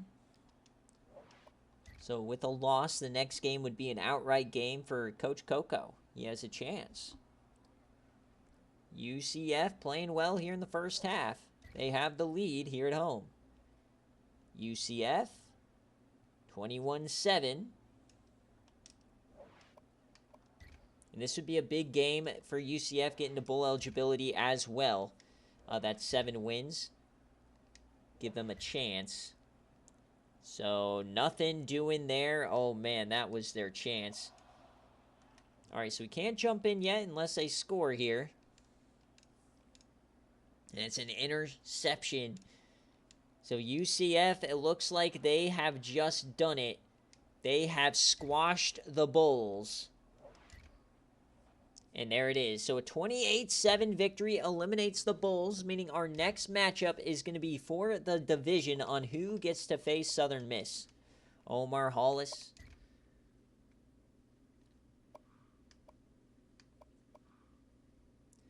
So Jeff Young, 14 of 36. Yuck. Ronald Butler, 11 tackles, 3 TFLs, 3 sacks, 3 interceptions.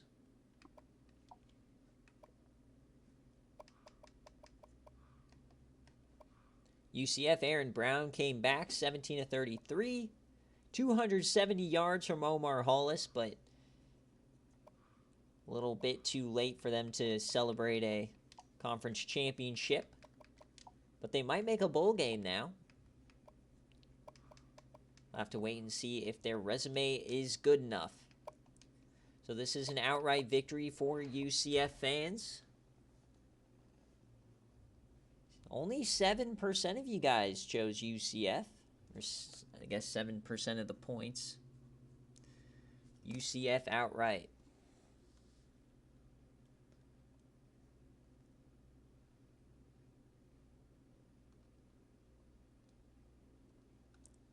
All right, so players of the game.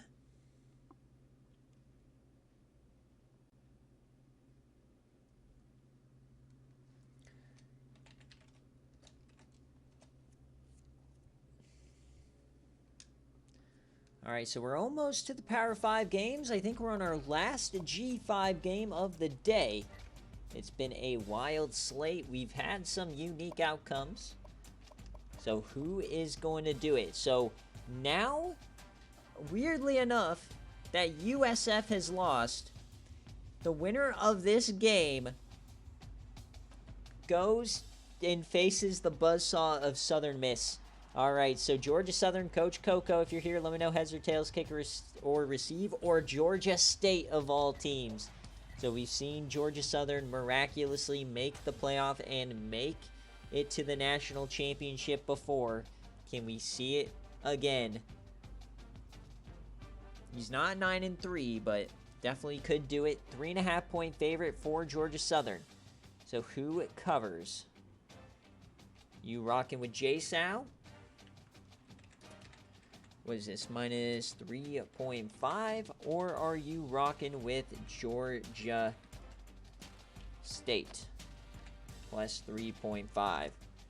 Very unique matchup. Get those Bobanos going. Coco, if you're here, heads or tails, kick or receive.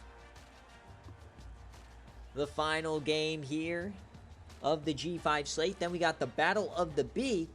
And then we'll finish off with quite a few Power 5 games to decide divisions. Remember, our game day will decide who plays LA Tech in the Conference USA Championship game.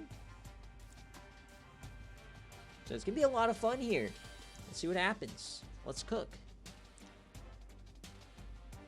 Remember, after all of today's games, VODs will be posted tonight. Highlights from game day will be uploaded tomorrow.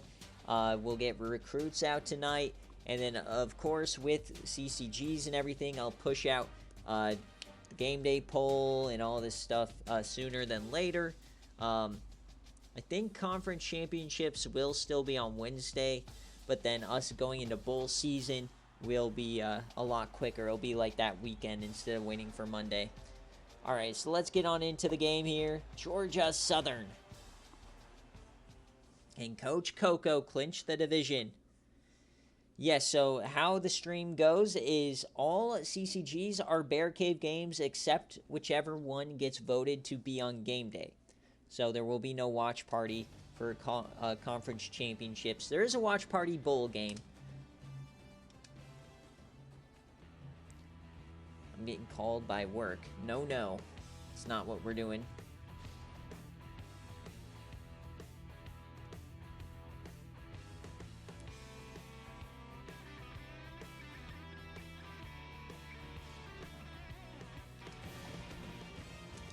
So here we go.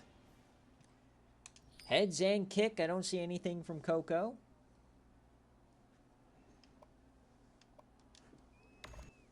Georgia State. I don't think we've ever seen them that good in this, in at least, yeah, ever since I can remember. I don't think I've ever seen them good.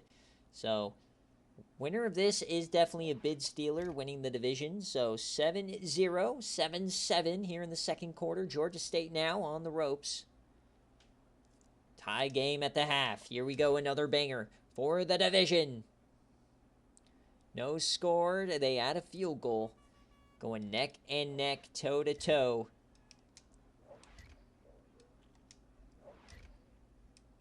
Georgia State, they can't score. It's an end zone interception for Georgia Southern. So they're going the other way. It's a long drive, and they get no good on the field goal. So they've got to get a stop, and they do. Here we go. Georgia Southern has the rock. 80 yards away. 3 timeouts. Here we go. Over the middle. That's a nice catch. It's been years since they were really good or really even in the conversation for the conference championship, as Coastal Carolina was kind of doming them every year. Here we go. Empty set for the Georgia Southern Eagles. Open man. Oh, that's a big gain. He's past the 50. Ron Griffin for 21.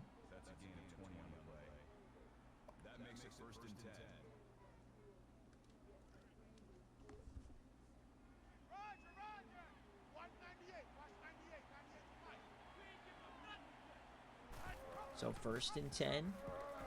It's a keeper now. Oh, what a move to the outside, and he turns the corner.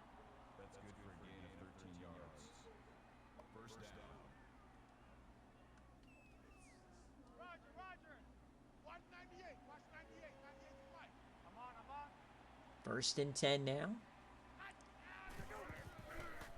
Georgia Southern over the middle. It's another open man, and Jason Turner gets 9. Georgia State just giving them everything right now.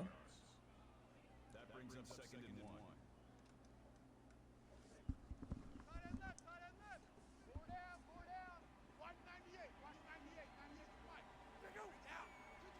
Second and 1. Quick snap to the flat. They'll call him short. So Georgia Southern chance to get off the field here, forcing another field goal. Georgia Southern not really hurrying it up or anything. We're under a minute now.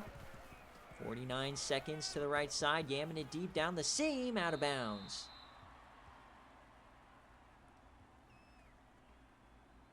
So now we have a decision for Georgia Southern. Do they kick the field goal? Yes, they do. So a chance to tie it up. 44 yards from left hash. The kick. It's up, and it is good! Georgia Southern ties it.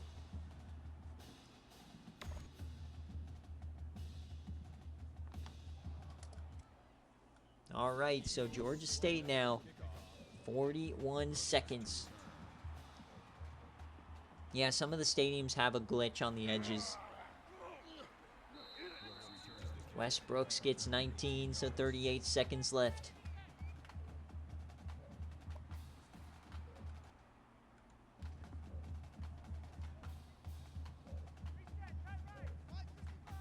Can somebody make a play in regulation? Georgia State. Rush in, he yams. It's caught. Can he turn up the field? He steps out of bounds. Aaron Horn, his 5th catch, 90 yards. These jerseys are awesome. We don't ever see Georgia State, so definitely an interesting team to watch. 33 seconds left. 3 timeouts. Chance to get a field goal. Yam that to the corner and caught out of bounds, and they have to take a timeout. He went down inside. C.J. Butler is the quarterback. So winner has a chance at the college football playoff of all things.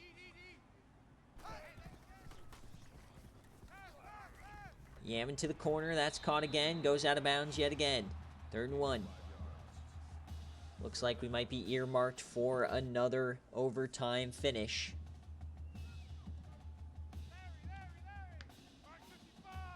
Empty set for Georgia State. Drops back. He has time. Over the middle, and that's caught. And they're inside the 40 now. If they hurry it up, they might have a chance here. All of a sudden. 5 wide. Georgia State.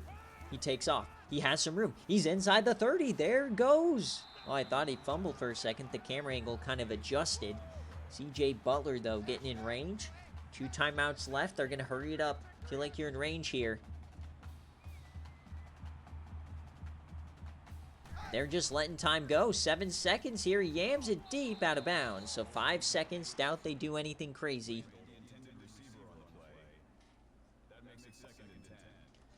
All right. To win the game and send themselves to the Sun Belt Championship. A 40-yarder from right hash. Georgia State. The kick.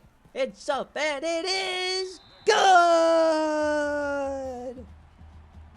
Incredible. What a drive from Georgia State. So 2 seconds left. Does Georgia Southern have a miracle? They have to return this for a touchdown, and they won't. Georgia State, 6-6, will be headed to the conference championship game. And just like that, all of our games are set here in the group of 5. Oh, baby, what a slate this is going to be. As that's a Georgia State outright. So another outright victory here. 40% of you guys rocked with the Panthers. So in the Sun Belt, it will be Georgia State taking on Southern Miss. In the American, it will be Coastal Carolina taking on Rutgers.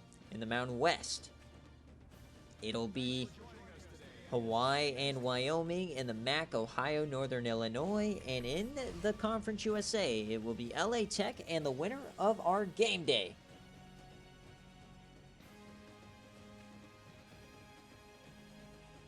No, there's no 8-loss CFP.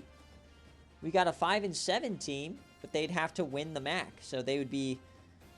The absolute worst case is a 6-7. I guess if they lose first round, they'd be an 8-loss CFP team. But that just means Ohio Mania needs to show up. Otherwise, somebody gets an easy first round game.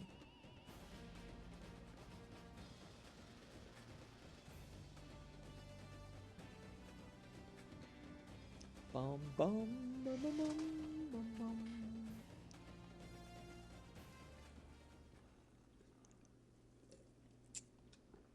Oh no, yeah, no, they're gonna be 6-6. I think technically a 3-9 conference championship is possible, but that you got to ask Rick if that how plausible that actually is.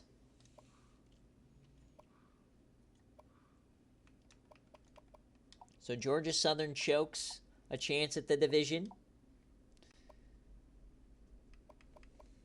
Yeah, if you split your division, if everybody splits in their division and then they all lose their cross-divisional games,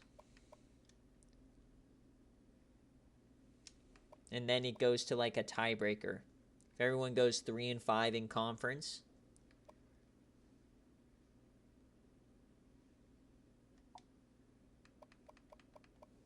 I think it's possible.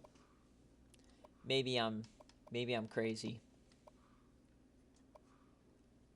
So facing a team like this, unfortunately, for Southern Miss is not going to do much for their stock. I mean, they're a one-loss team, so.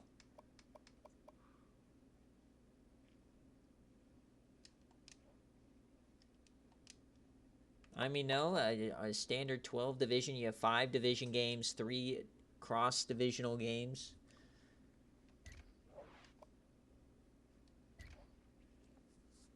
I think like a 3-way tie at 3-9 is possible. All right, so this is a Georgia State outright. Messed up my snip. Ha ha ha! Rick backing me up. Let's go.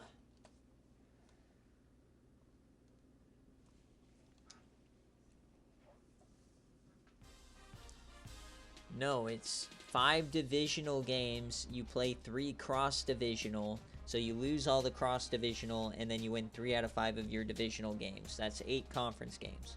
Everybody has 8 conference games.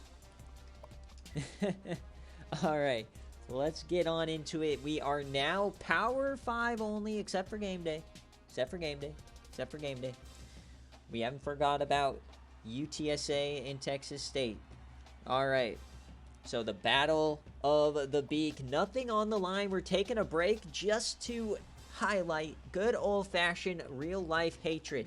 Best friends turned enemies, one day a year.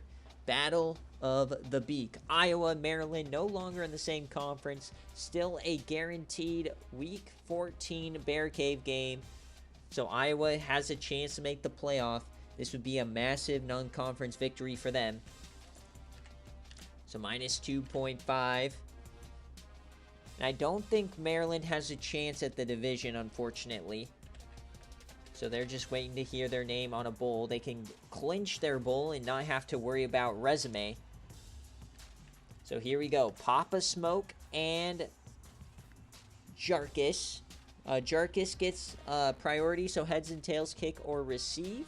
Get those Bobinas going. Number 7 in the nation.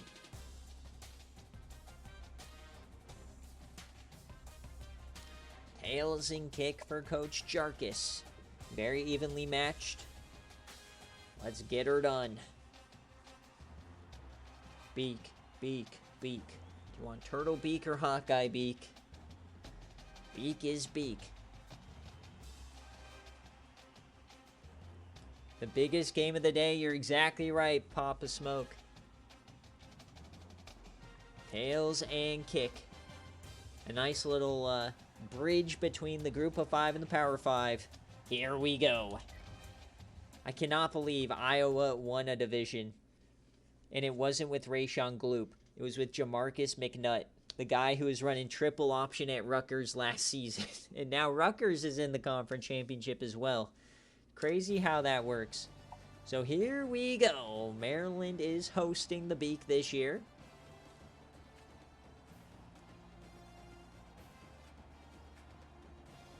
It's a different format now, Cabbage.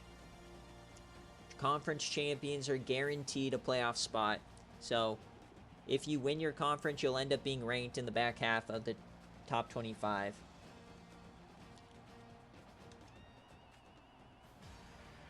Oh, baby. Hit the turtle. Here we go. Tails and kick for Jarkus.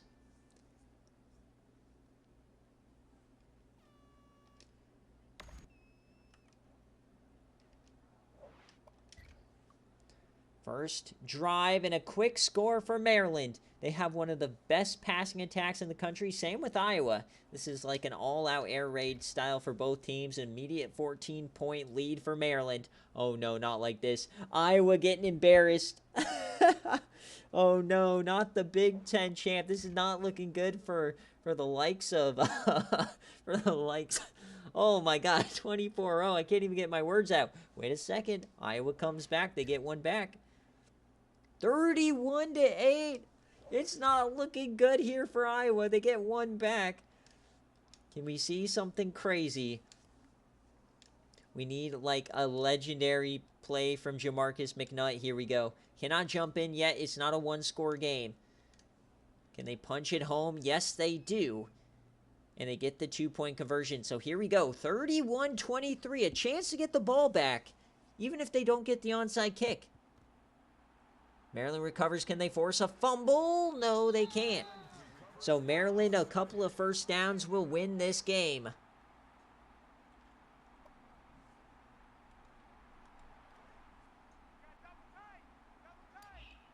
Can they stop Benedict Hasselbrook?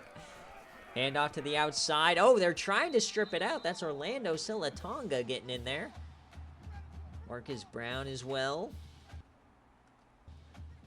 Hang on to that ball, Coach Papa. They're trying to rip it out. 2nd and 7, offset eye, the handoff to the outside, and he brings them down. James Morris can't do anything.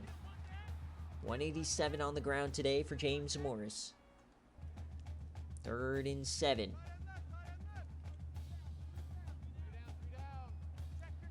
All right, game on the line.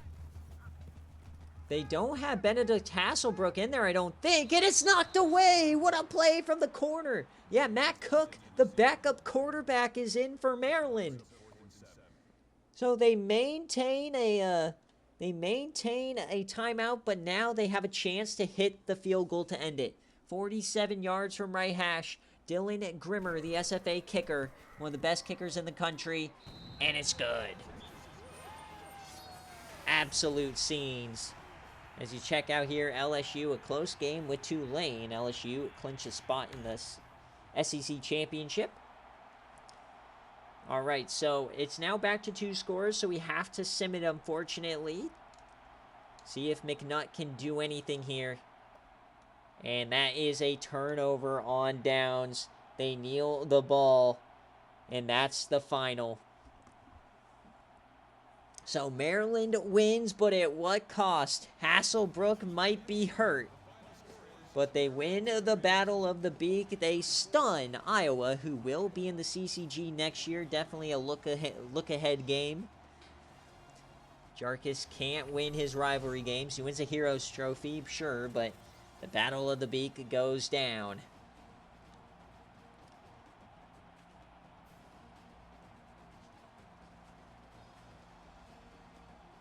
So that is a Maryland outright victory. We're going on a bit of an outright victory streak here.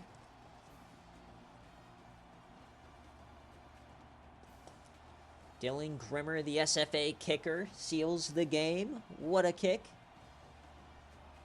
Right through the wickets. Congrats, Papa Smoke. You won't be winning the division, but great win nonetheless. That clinches a bowl game for Maryland. At 7 wins, there's a chance that you'd go to resumes. So getting to that 8th spot guarantees you a game. So Morris had an 87-yard run. Yeesh. So Jamarcus McNutt, 27-49, 344, 2 touchdowns.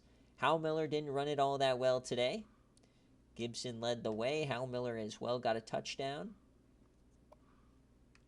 So Latonga, 3 TFLs. Rogers, 3 TFLs. A sack for Rogers. No picks. 2 deflections. And no fumbles. And for Maryland, Hasselbrook, he went 12 of 19, 188, and 1 touchdown. James Morris basically put the team on his back today. Andy Newton playing his final career games. Benny Morris III, SFA player, 8 tackles, 3 for Seth Jones, the sack for Pigeon Prather, SFA guy. And no fumbles. So Maryland outright wins it here. It's been a very spread out BearCave. We got a nice little blend of no covers, covers, and outrights.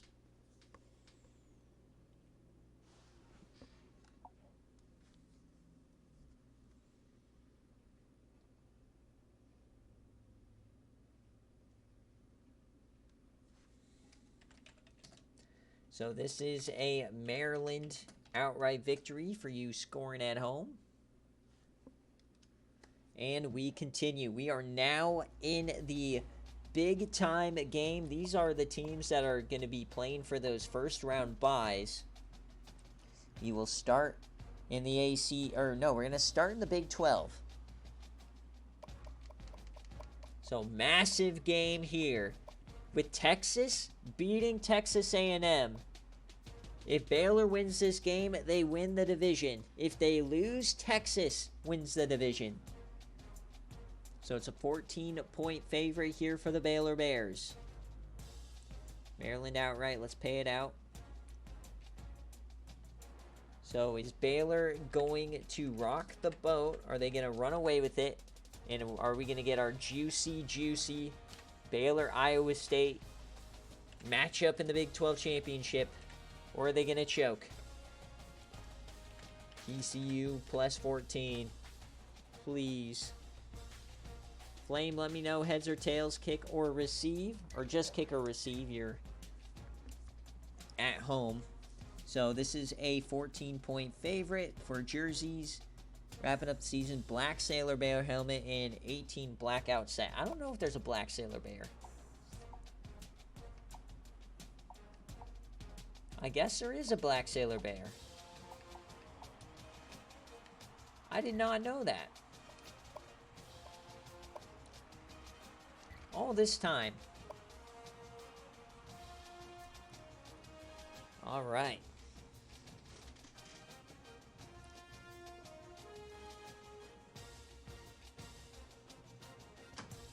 So now is a good time as any. Make sure you guys check out Home Field Apparel's. SFA is the code for 15% off. They had an insane March. Gonna do the same kind of thing in April. They released a new box with exclusive heavyweight sweatshirts and mini basketballs, new shooting shirts. They've got new bomber jackets, a lot of other drops. Use code SFA. They're one of our favorite brands as college football fans, so check them out. Forgot to do my plug earlier. Trying to get us some gift cards I can give away to you guys. Home field plug. Okay. All right, let's get on into it. I do not see Flame. So I did a gift card giveaway back in January. But if I promote Home Field enough, I can get more gift cards to give away to you guys. Gotcha. All right, so the Baylor Bears in Waco in the rain. Death, taxes, and the Baylor Bears. Will the old saying continue here with a backup quarterback in season 17? It's been a tough year for Baylor, but a win here cements their return to the Big 12 championship.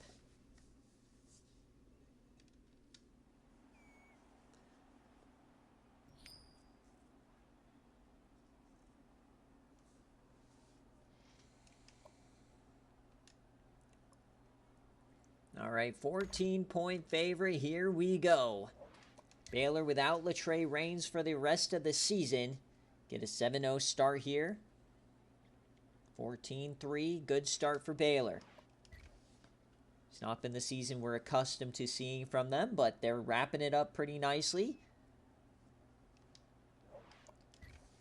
think Pete was the one that said this is a wide open division. How so? It's always was Baylor. It was always the Baylor Bears, baby. 35, 42, 49 on your dome. Come on now. Bitch, you thought. 49-9. That is a Baylor cover. And there it is. We get our beautiful, our glorious. It should just be automatic every year. Baylor, Iowa State in the conference championship. One of the, probably my favorite rivalry in the SFA. That's like not a real life rivalry. J.J. Davis, 23 of 32, 279, and 3 touchdowns. I'm noticing a trend. Flame only wins when he has a CPU quarterback. He won it with Clinton Sanders. Now he's winning with J.J. Davis. If he wins the Natty with J.J. Davis, man, watch out. I'm going to start slandering Flame that he can't win with a user SFA quarterback. The Trey Reigns couldn't do it. He couldn't do it with Teddy Bridgewater. He couldn't do it with Colt Brennan. As Carlos Bullock, we had Craig Jeffries, the second SFA quarterback, through 1 pass. Well, just pick the right option there, Coach Cabbage. Pretty simple.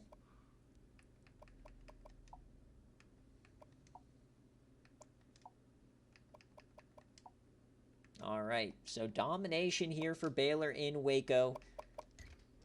Wins another division.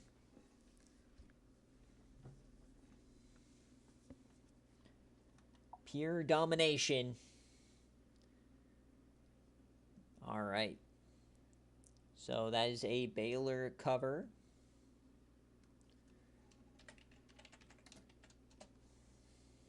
Make sure I paid it out. Only 21% of you guys thought they'd cover. Interesting. Not a lot of Bob and us on that game, but that's okay.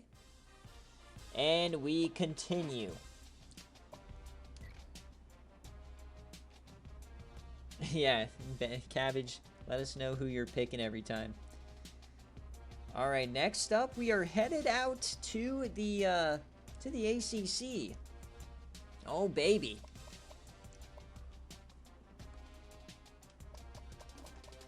All right, this is massive. This is one of those divisions that is, like, shocking. Coming into the year, we thought North Carolina was going to dominate this division. They were in the Natty last year, and Maryland maybe had a chance. Well, boy, were we wrong.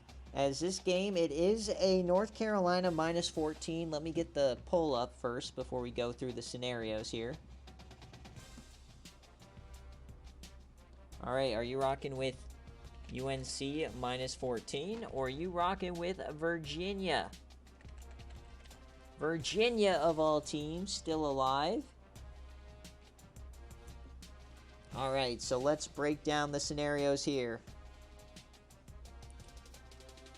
So Duke clinches with a victory against East Carolina. If that doesn't happen, the winner of UNC and Virginia clinches. Oh my God, we could have 5 and 7 Virginia playing for a chance at the playoff. Come on, Virginia. Remember, winner faces Georgia Tech. Do you believe in Rubeshaw? Cabbage, do you believe in Rubeshaw? His former quarterback. If you're here, Coach Sirlaxis, Brio, let me know heads or tails, kick or receive. He put him on Virginia. No chance. The South's oldest rivalry. That cannot be true.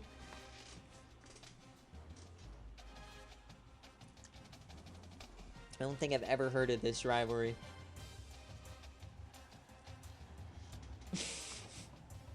Hey, aren't you happy now, Cabbage? You're in the SEC Championship. All right, here we go.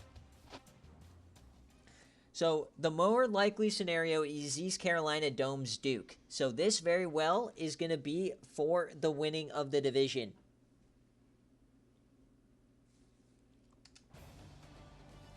And we've got snow in North Carolina.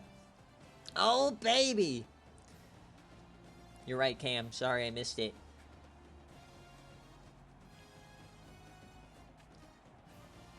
Duke could win this fucking division. This is probably the funniest Power 5 division we've got.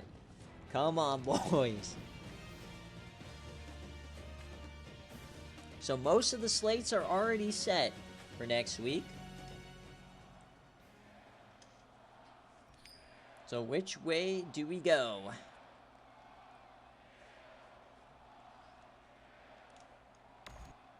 Can Sirlax's Bryo dig himself out of the muck and not choke the division? Very similar aura to Ohio Mania has been this year. Felt like just the easiest choice of a lifetime, and after one, it's tied. Come on, UNC. Bob Rubshaw, get it together. Give Tyrone Easley, the Yams legend, give him a chance to play on game day. 10 of... Oh, my God. Here we go, North Carolina. They're up. Come on, UNC. Extend the lead. Please. I'm on my knees. Desperate. Brother, what are they doing? 17-10. All right, we got to go one play at a time now. UNC goes 3 and out. I'm sick. This team is so bad.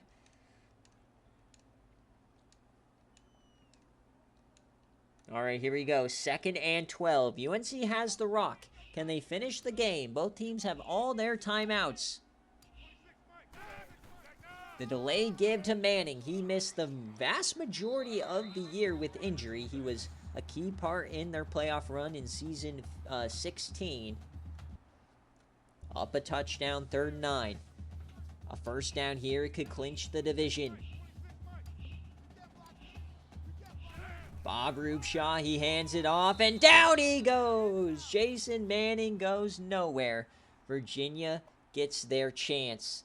4 and 7 Virginia has a chance to win the division. What kind of sick and twisted fuck decided this scenario? So here we go. They will return it. Yes, Baylor did. They curb stomped TCU. So it'll be Baylor and Iowa State as the blue square intended. All right, Virginia. They haven't had any aura since the Dan Danley days and Coach Moon. Dumps that off. Breaks a tackle. Josh Watts for 7.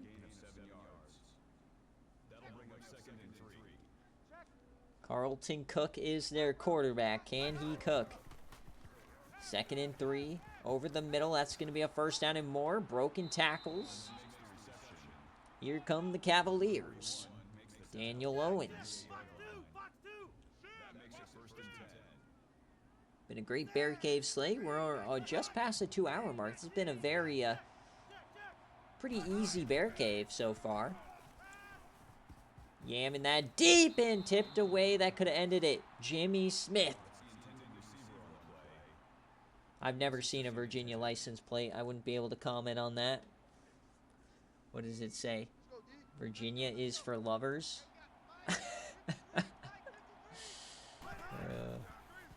2nd and 10. Throws it. All right, 3rd and 6. Game getting on the line here. They got to hurry it up. 3rd and 6. Yamming it deep. Carlton Cook tipped away. 4th down. Here it is. UNC. Rough season, but can they get them in position for another playoff run? They did it as a 10 seed last season. 4th and 6. Game on the line. Steps up. Dumps it off. He gets a block, and down he goes. Turnover on downs. UNC's going to win it. You love Conrad Gatterdam. Who doesn't love Conrad Gatterdam? Surely he's made some sort of the big impact since Chadley Brown left, right? Surely.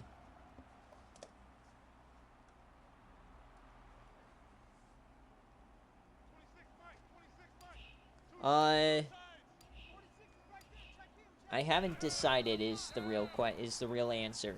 I was thinking about it, and I was probably going to give you the choice. You can either put it instantly or take it to next season. is probably what I'm going to decide. So there it is. UNC wins. They survive. It's going to be a no cover, though. I think they'll be okay with the no cover. As now they await Duke and East Carolina. East Carolina has the chance to do the funniest thing against their arch rival. Can UNC, if we just lose to Duke, I can make the call right now. Sir Laxus Brow will not see the conference championship. Bryce Beers to Fresno State, that just sounds icky. That sounds like Beers is trying to be Chadley Brown. Thank you for attending today's ball game. Please drive home safely.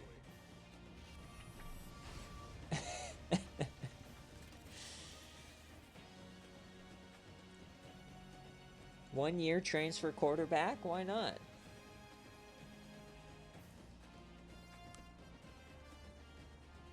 The crystal ball says Bryce Beers to East Carolina. Or if you guys want me to take over TCU or give me Wisconsin, I'll take Beers. Nobody else wants him.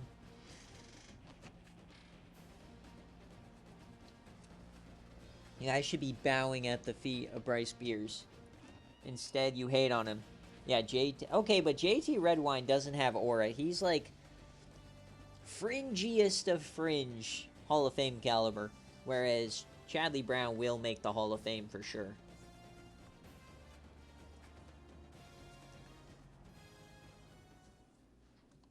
Alright, so let's check out UNC here.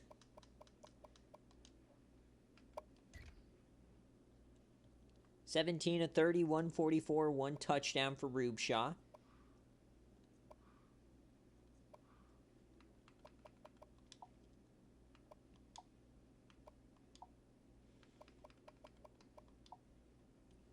UNC having a down year, though, really proves that the portal is such a hit-or-miss strat, because he had an amazing portal yet again, but they're not dominating like they did last year. Has to be a culture, having too much turnover.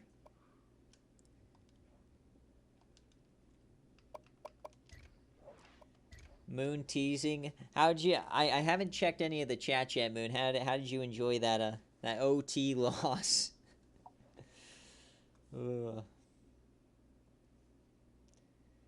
IRL Florida State's issue is that they complain to their government about their own shortcomings. I don't know what to tell you. UNC with the no cover. That was not a serious thing. Our 20 Florida State grads do not come for my head.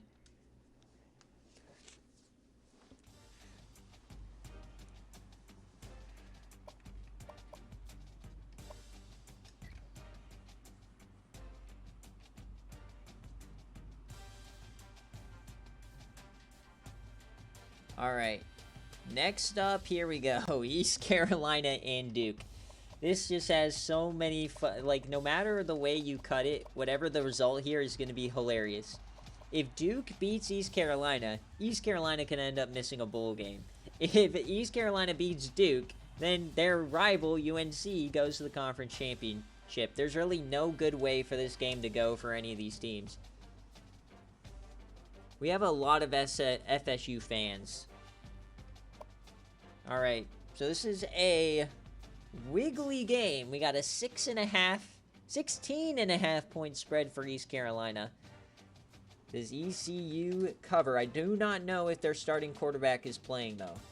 Edwin Williams. I do not know if he's playing. Is Duke gonna shock the world? And 1 minute on the clock. Can Duke do the impossible? Can they keep UNC out of the playoff?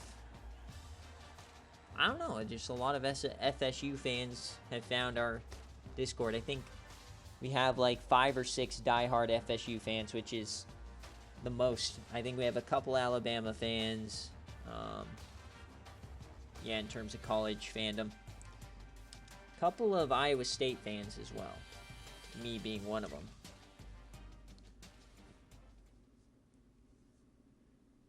Yeah, UCF has a couple.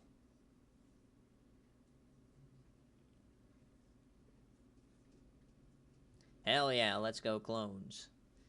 Except when they're facing any of my other teams. Alright, can Duke get it done? We had snow in UNC, but not in Greenville. Or no, not in Duke. I don't know what the difference is. Same state, but we got blue skies out here in Duke. Alright, heads and kick as always. Duke or UNC is going to face Coach Mike.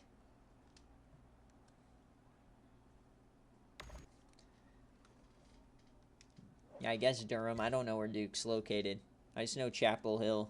And obviously ECU, since I lived... Or I didn't live there, but that was my school. 10-0 lead for ECU. 13-0. Can Duke at least make this a game? 16-0. Not a cover yet. Now they're covering. So Duke laying a goose egg here. So Duke will not be a bid stealer. East Carolina saving the day. Sir Laxus Brio owes me a drink. 36-0. You are welcome, Sir Laxus Brio. You only exist because I left East Carolina. Remember that. I own you. All right. 36-0 on the Dome. The Duke legacy run is over. My God, look at the field goals. 5 field goals for ECU. That is an East Carolina cover. Incredible. So Williams did play. All right, so UNC, we get a rematch. UNC and Georgia Tech. Used to always be a divisional game. And East Carolina clinches themselves a bowl game.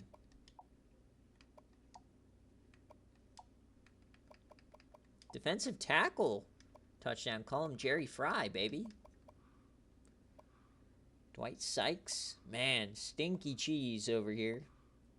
How was this team in a position to make a play at a division? I'll never know. All right, 36-0, straight to the Dome. Not a lot of drama here in the ACC. We move on. We're getting down to the nitty-gritty here. This stream's going pretty fast. Been a very enjoyable stream as well. Some good moments. So that's an East Carolina cover for those of you guys scoring at home.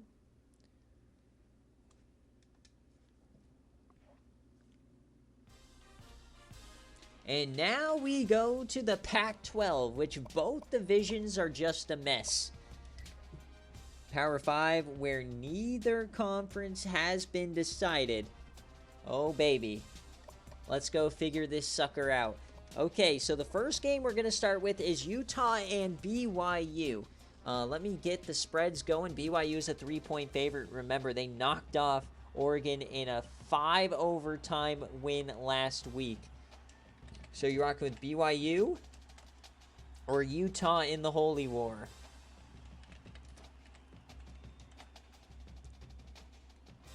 BYU or Utah. So let's break it down for this division, the one that we're going to look at first here.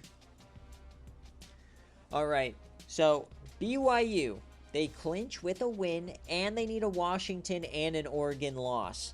For Washington, they clinch with a win or an Oregon and BYU loss. And then Oregon clinches with a win and a Washington loss. So pretty much how it's going to work is if Washington beats Washington State, they win the division. But BYU and Oregon both have chances still if we get some crazy shenanigans.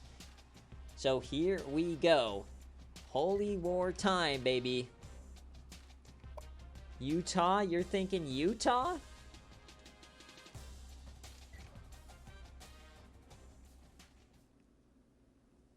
Who has a Waffle House menu? What are we even looking at?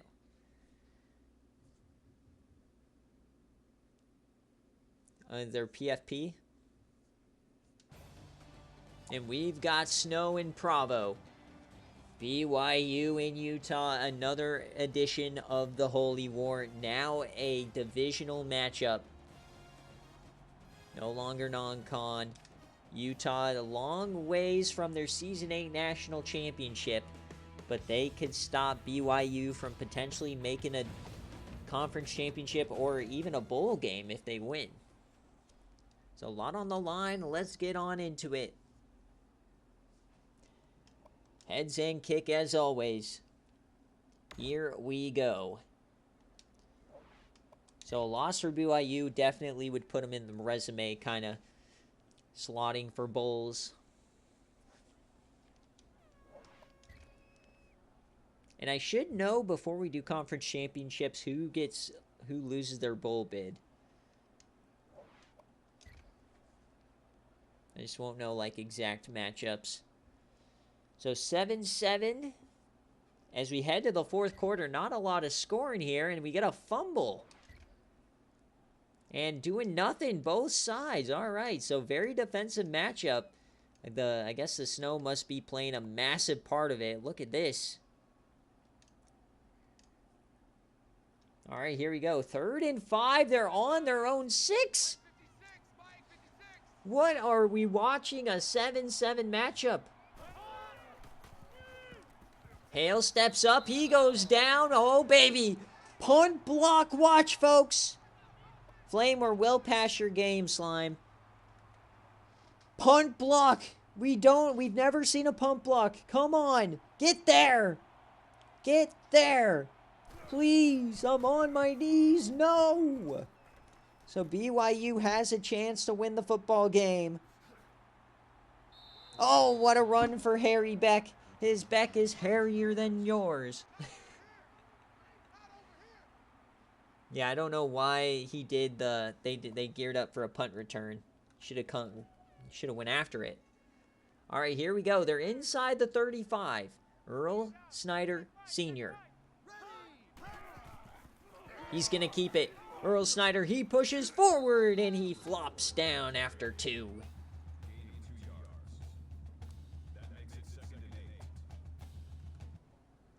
What, did I say something? What, huh? 2nd and 8. You know these, we get into some of these After Dark streams after I've been live over like 2.5 hours. Here we go, Shamar Winter. He gets a nice carry, the SFA player. He gets 10. And we got KJ still talking about the punt. All right, 3 wide. 1st and 10, Earl Snyder. It's a screen. Shamar Winter turns upfield. He goes out of bounds after 5. See, Bowling Green, this is how you run a screen.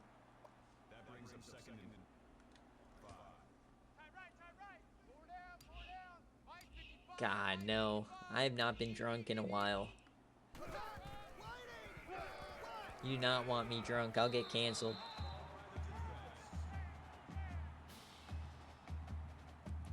First and goal. That's how we make it big. All right, BYU. Can they shock the world 2 weeks in a row?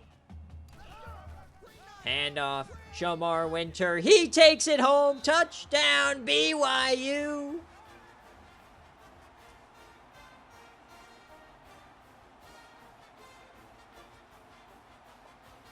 Let BYU win the division. That would be so funny. The vibes would be immaculate. 14-7.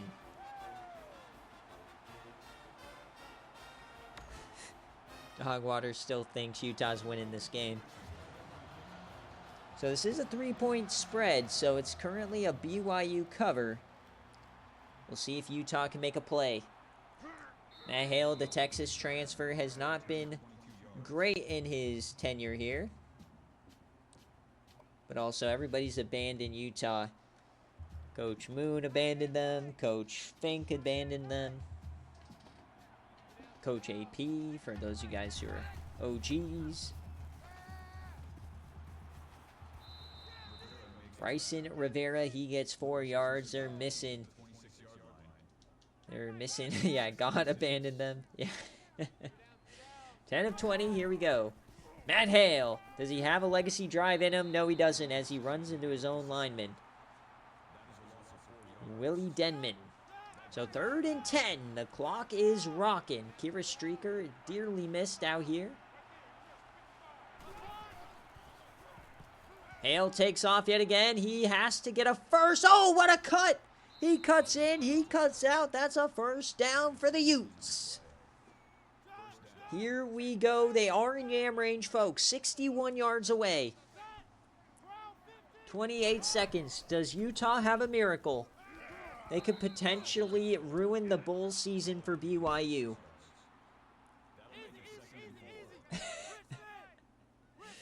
15 seconds. They have 1 timeout. Not sure what they're cooking here. Too much time off the clock. Hale takes off again, and they've got 1 play.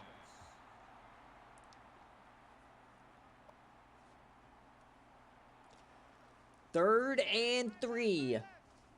Matt Hale trips left. He's going to throw it as far as he can. Hale. He yams it deep. It's an absolute moonshot. Tipped away, and BYU is victorious. BYU will cover and keep their Pac-12 dreams alive in the North Division. Congratulations to the BYU betters. Dog water. I don't know what he's smoking today, but why are you all on the why are you all on the Utes? You having a good bear cave or what? Shamar Winter, 29 for 154.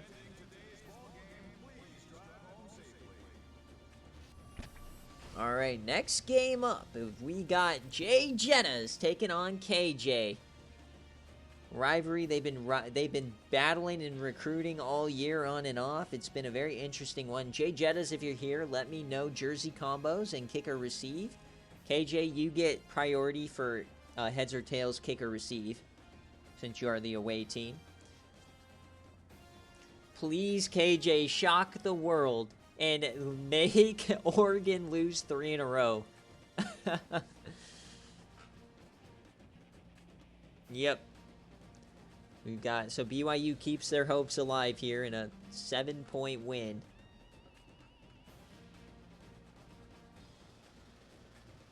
Heads and kick. All right.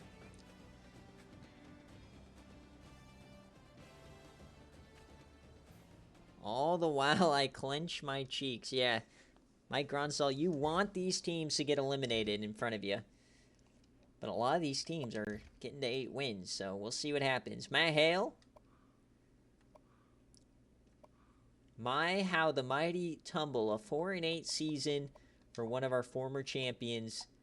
It's a damn shame what's happened out here in Utah. Somebody needs to go save them, and it's not going to be me. BYU, Earl Snyder, 15 of 32, 174. Shamar Winter, the SFA player, dominated, 154 and 2 touchdowns. Elijah Good, the SFA player. Denman had a game, 5 TFLs. He also had a sack. Interception for Sam Bass. And 2 fumbles. Brother, I'm not defending against the wind. What are you saying? I never understand the wind. Like, do I pick the one facing the wind or going against? Like, I don't get it. I'll try my best. I'll try to defend the wind for you, Slime.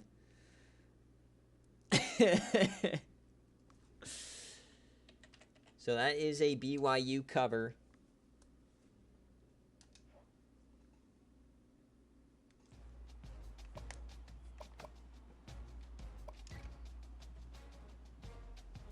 All right, next up we go to Oregon. We thought they'd be unbeatable this year, and all of a sudden they've lost 2 in a row. And now you got KJ all over them, talking about wind dynamics. This would be so funny. So, Jay Jettas, if you're here and you want to pick jerseys, let me know. I didn't see you in Patreon chat. All right, so you're rocking with Oregon at -10. Taylor Prado, or you rocking with Oregon State? Oregon State can de facto eliminate them from playoff contention here.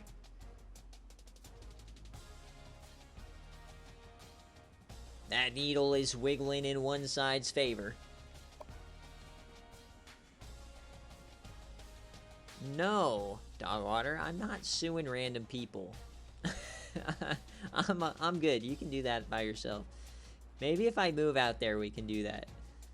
Let's sue True Green. That's what we'll do.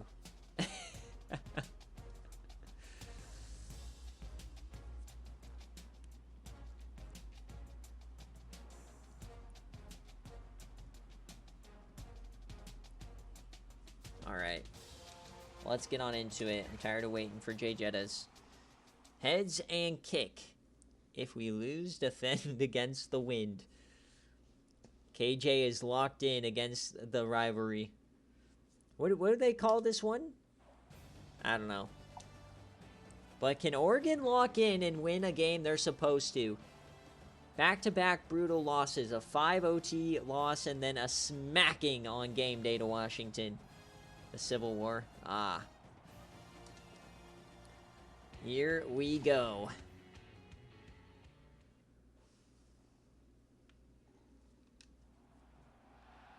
Yeah. Corvallis, I believe, is the South. So heads and kick. No, I have to pick against the wind. Is this against the wind? I don't know what's against it. Maybe this one? Whatever. We're picking what we're doing. Here we're going. 7-0 Oregon. 14-0 Oregon. Does Oregon State have one? What a drive from Oregon State with all the running. Here we go. Oregon, though, can they be stopped? It's a 10-point cover as of right now. Oregon gets one for half. Oh, but they get one back. It's a 10-point game. Oregon scores. Oregon might be undeniable, though.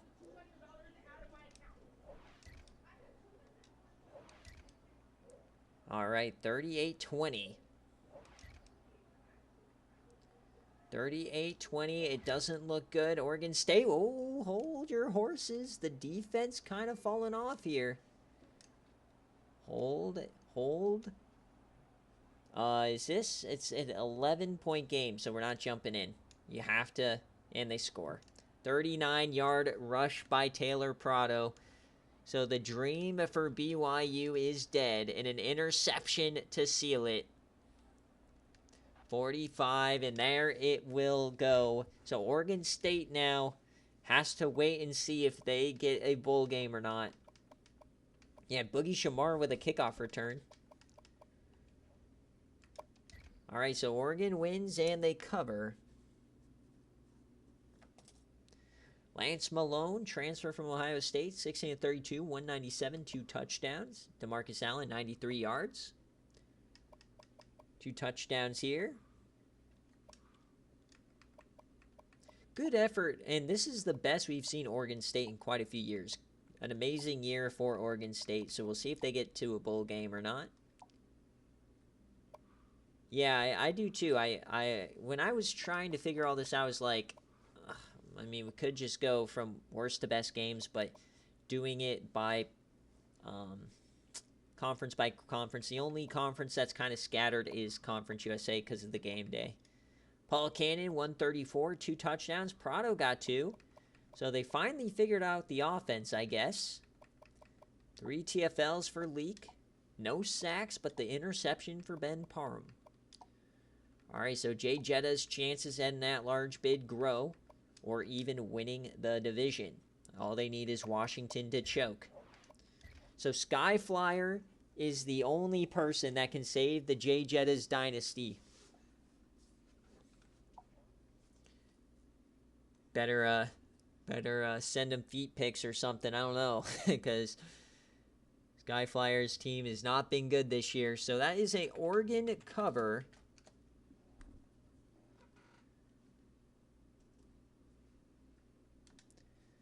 And we move on. There's only a couple games left in this BearCave slate. Brother, we've seen like 70 overall teams make runs to the Natty. Overall matters, yes, but just to a T. All right, so 14-point spread for Washington. They looked amazing, and then they choked. So 10-point cover there for Oregon. All right, is Washington State going to handle business? Or is Washington going to go to the Pac-12 championship?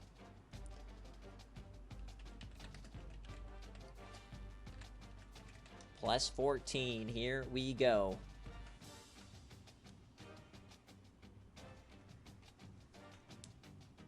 RNG gods be with us. If you hear Skyflyer, heads or tails, kick or receive. Oh man, that's a mighty wiggly matchup.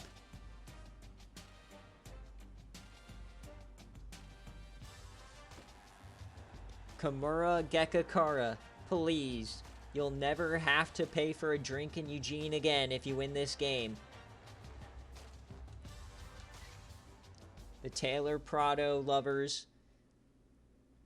We'll see if Oregon has a good enough resume for an at-large bid. I'm starting to see the at-large race is getting very, very tight. So here we go. Washington with a win clinches the division, and with a loss, Oregon will get it.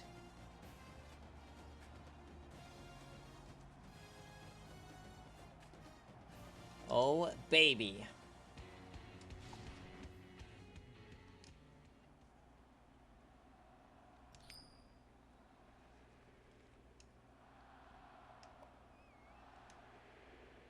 All right, Washington State wins the tosses. Here we go. Number 3 on the ropes. Oh, it's a field goal start. Here comes Washington State. Watch out, folks. All right. They hang on for a couple of minutes. Oh, no. Here we go. No, not like this. 28-3. All right. Does Washington State have a miraculous comeback in them? 35. No. 42. Yikes. Washington is going to the Pac-12 championship, so Oregon has to hope for an at-large bid. 56-3. Yeesh.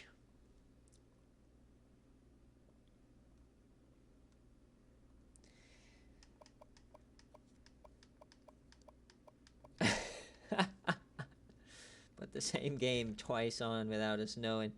So Kimura Gekakara, not the best day for him. 56 unanswered is just nasty work. Oh, poor Skyflyer. Remember the days when he was at Houston? If only he would have stayed. All right, so we got 2 games left in this BearCave slate. It's been a very quick BearCave considering how many games we got.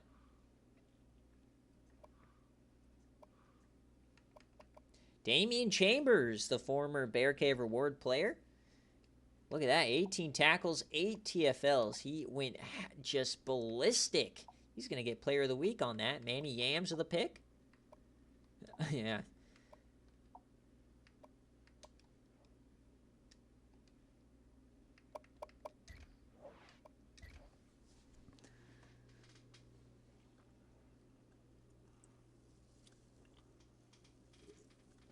$56-3. Just diabolical work right there.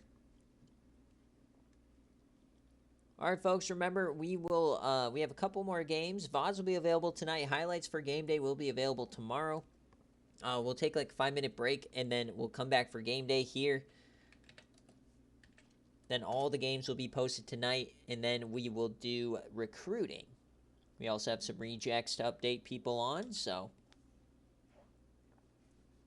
But a couple more games left. All right, so who is going to face Washington in the Pac-12 championship? It's not a straight-up Cal or Stanford game. No, it is not. Let me get this matchup rolling. This is a 5-point favorite for Stanford. So let's get this rolling. Stanford -5. This is the matchup that kind of surprised me the most. That was like such a big game. +5, so Coach Ron has a chance to ruin Cal's chances. All right. So in this game, Stanford clinches with a win. UCLA will clinch with a Stanford loss, so Cal cannot win the division. Because Coach Phi, it's two users that's been here a while, and everything on the line. That's why. Sure, Ohio State and Michigan is a better game, but that doesn't have the user pull with it. So can Stanford get to 10-2 and go back to the Pac-12 championship? This division has been dominated by USC for the past 2 seasons.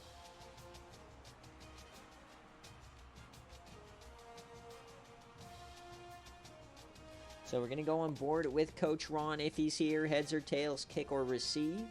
Chance to get to bowl eligibility. Will not make a bowl at 6-6 most likely.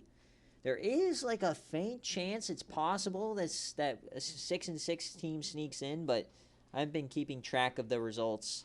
So I'll see probably tomorrow or Sunday. But here we go.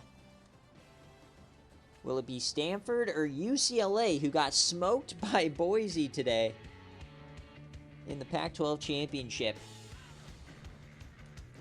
The vibes say Stanford. Technically number 4 in the country. And also remember, guys, take the coach rankings with a grain of salt. The committee always has different rankings because we go based off resume instead of vibes. So after conference championships is when those rankings will come out. So 7-0 start for Stanford. 10-0 here in the first quarter. Cal gets a touchdown. Here we go. We got a good one brewing. Cal. All right, Cal ties it up. They have a chance to lead. Stanford now takes 7 points into the break. 17-10. They extend the lead to 14. Stanford looking good. Stanford up 21. They're starting to feel it now. We're going to get a Washington-Stanford Pac-12 championship. We're so close. An interception, though, from Shu Okani. Is this the turning point? It's a one-score ball game. We will not jump in until the 2-minute mark. Please, I'm on my knees. The first down for Stanford. So Cal on their back toes. They got to get a stop here. Under center, Chris Cox in the backfield. Shu Okani, the handoff up the gut. He gets a nice couple, and that will go for 5. Cal has some SFA players across the board. They need to get a stop here. 2nd and 5. The Golden Bears. One of the best programs in SFA history. Handoff here. Cox. He falls, or P. Moore, I guess, and that will be a first down. That should do it. That should end the game, barring a fumble. So, looks like Cox not back from his turf toe yet. Thought he was. Victory formation for Stanford. So, it looks like there's a chance that Cal will make them snap it on 4th down.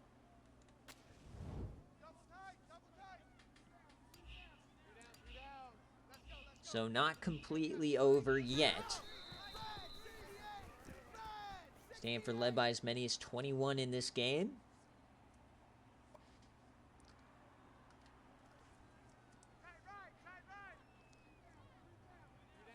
Third and 15, they'll run a real play here.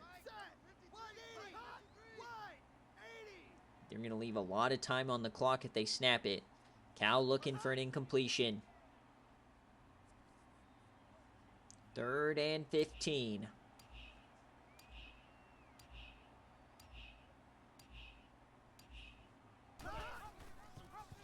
The keeper for Shu. And he goes down. So 10-second difference here. They will have to kick it. So Cal begging for a missed field goal most likely. No, they're going for it. All right, so a stoppage here for Cal will give them one yam chance to tie the game. Can we see some craziness here on this wild BearCave? This epically long BearCave day. Been live for 2 hours, 50 minutes. 4th and 13, they almost jump. How do you jump? You know when they're going to snap it. First down will end the game. Stanford looking for the Pac-12 championship. Floats it, and that is a turnover on downs, but they do catch it. So a nice, that brings them out of yam range at least. So Cal will have basically one play, unless they get out of bounds quickly. Does Coach Ron have something drawn up for this? 81 yards away. They need a touchdown. Split backs. And that's hit thrown short. They got to do something out of it, and nothing happens. 0-0. Stanford wins it, and they will be headed to the Pac-12 championship as a Stanford cover. The Golden Bears go down. Cal wins it. Or, sorry, Stanford wins it. And then there was one BearCave game left. The game, to be precise. Pete Moore in relief for Chris Cox had himself a big-time game. Thank you for attending today's ball game. Please drive home safely.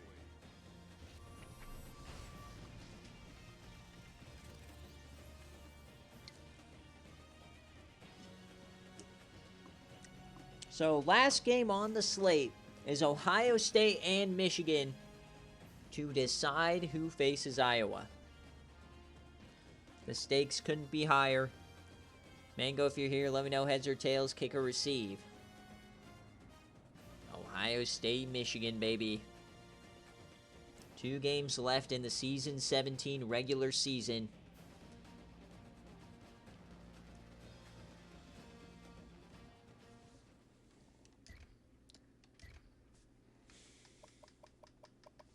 Much needed, kind of like a chill BearCave. Not a ton of game entries. When we do enter the games, they've been pretty good, but we haven't had any crazy long ones or excessive amounts of them, at least. Keeping this game day manageable. So Stanford, Shu Okani, 20 of 33, 273, 1 touchdown. And Pete Moore, yeah, so 10 carries for Chris Cox before he left the game, I guess, with injury. Defensively, 7 tackles, 2 TFLs, 2 sacks, 3 INTs, couple of deflections, and no fumbles.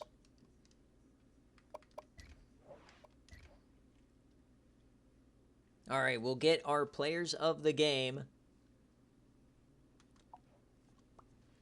I mean, it's hard to outdoom him. He's had the worst possible scenario happen. The old get shit on and not score a point. So that is a Stanford cover for those of you guys following along at home. 1 game left before game day. So before we do this game, just want to make sure it is our only game left to sim, that I didn't miss any. Because the thing about the final week in this game, in week 15, is the second I start that game day, it will instantly go to conference championships. It will not let me stay put. So, we only got 2 games left. Here we go. Ohio State, Michigan decide who faces Iowa in the Big Ten Championship. It's a 2-point spread for Michigan. So, Mango, if you're here, let me know.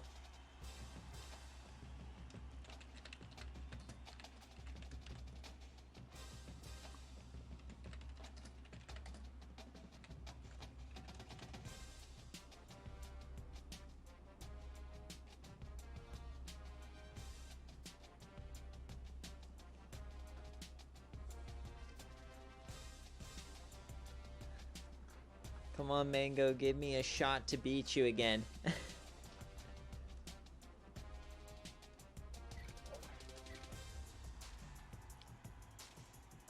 The game. A lot on the line in this one. Get those Bobinas going. All in exactly as you should. We've had a lot of games here. 21 to be precise. We got a 23-game slate.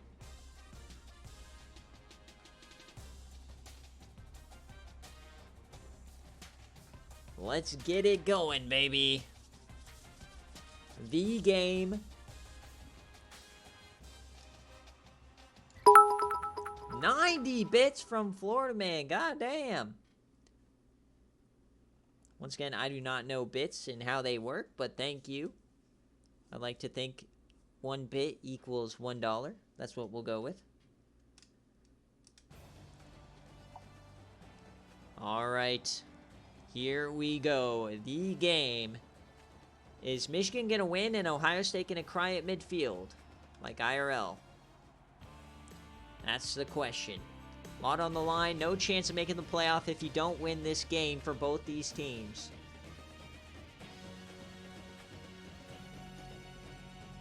Michigan State. Why did I say Michigan State? They're nowhere to be found. Here we go. I do not see a Mango, so we'll kick it. Yeah, according to Cam, this is the #1 team in the nation. Let's see if he's right or wrong. Michigan with a quick 7, up 14-3. Michigan looking to dome them. It's looking good for Michigan, but here comes Ohio State. Not going away that easily. Back to 2 scores, though. Ohio State, baby. And they get one right before half. They get a field goal. So 1-point game currently in Michigan. No cover. Up to 8 points. Now we got a tie game. Back and forth we go. 35-35. We enter the 4th quarter. Oh, baby. What do we got going? Now, all of a sudden, the teams start playing defense, I guess. 3 and out, 3 and out. Back and forth we go. Can't jump in till that 2-minute mark. And touchdown, Michigan. 42-35. Ohio State has 1 chance. Oh, what a move! He breaks away! No! Dave Turner would have just had the return of the century, and he gets tripped up. The ball carrier vision of Dave Turner. That was incredible. Oh, damn you, Michigan. This is all Mango's fault. He's literally a terrorist. Offset eye, Ohio State. Come on, Ohio State. Kill the dreams of Mango.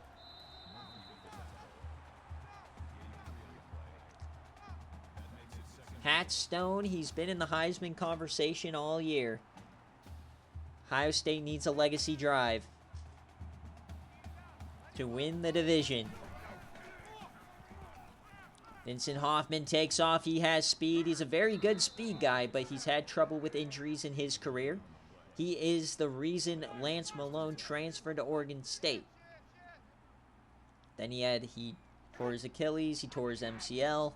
He's been out 2 whole seasons of his career, but here he is, trying to lead the Buckeyes back to the glory days when they had Quinn Ewers. There's a massive helicopter flying over my house, sorry.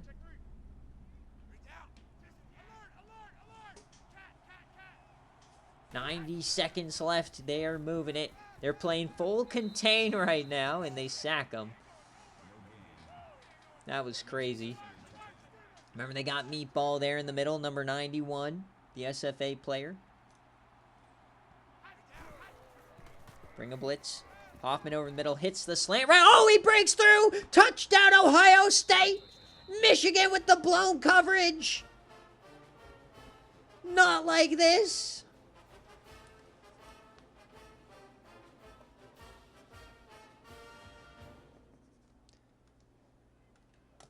Wow. The blown coverage from Michigan State. So 42-42, Michigan now has the chance.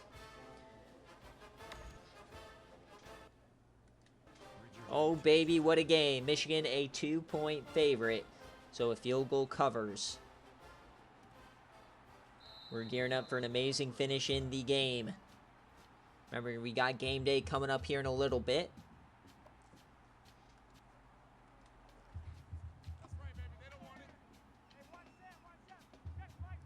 James Love, the Heisman contender. I think he's in 3rd place right now.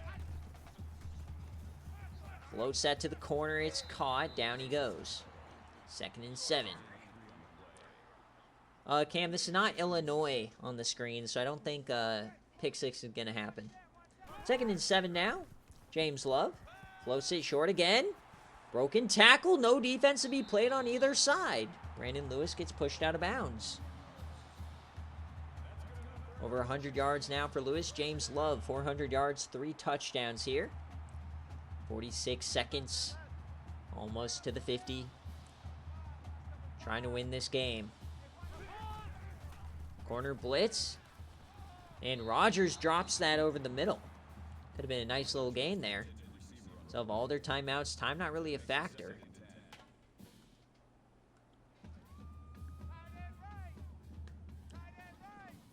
Here we go. Trips left. James Love. Greg Rodgers in the backfield. Tight end in motion. Mango. What's the call? 3-man rush. Love takes off. He cuts upfield. Love lowers the shoulder and he slides. Timeout, Michigan. Biggest 3rd down of the ball game. 42-42. Division on the line. Chance at the playoff on the line. Bragging rights on the line. 3rd and 3. Over the middle. Caught! 1st down, Michigan. Jonathan Jones for 12. They're in fringe field goal range now. Here come the Michigan men. Trips left. They hurry it up. 30 seconds left. Ohio State might have to start calling those timeouts. Or they have to get a sack or something. Clock will stop. Nick Booker, coming off of a season-ending injury last season. Second and 6. Inside the 30. 42-42. Tight end in motion. Love. Over the middle. And, oh, incomplete. I thought it was picked for half a second. James Love flirting with disaster there. 3rd and 6. Offset eye. James Love over the middle. Caught. He's short. 4th and inches. Lucas Richards couldn't outstretch it. 20 seconds. Ohio State will get the ball back regardless of the field goal attempt. A 40-yarder to take the lead and the cover. The Michigan men. The kick. It's up. And it is good! Coach Mango. Hail to Michigan, the cesspool of the West. Hail to those motherfuckers. Hail to those big cocksuckers. Hail, hail to Michigan. All right. Chris Davis gets 19. 12 seconds left for Ohio State. Oh, yeah, I'll give that to you at the end, Mr. Dogwater. 12 seconds. Safety's coming down. Vincent Hoffman drops back. It's a screen to Pat Stone. Stone turns upfield. He gets nothing with it. Currently a cover for Michigan. Neat ball, 11th tackle of the ball game.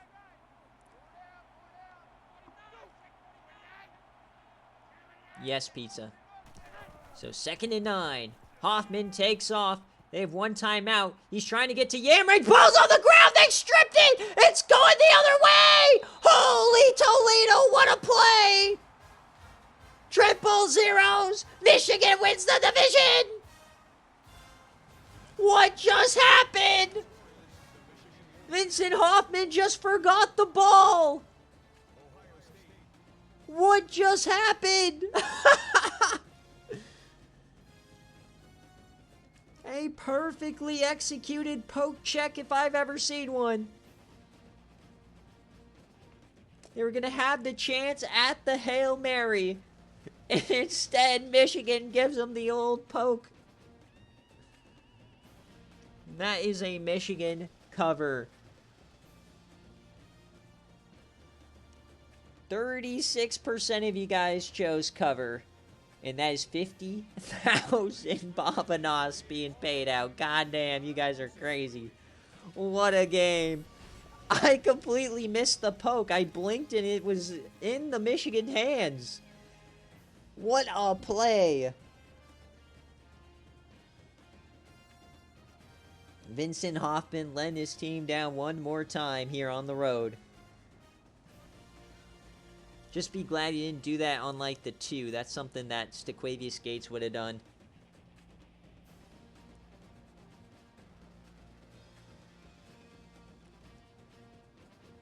What a game. Lived up for the hype.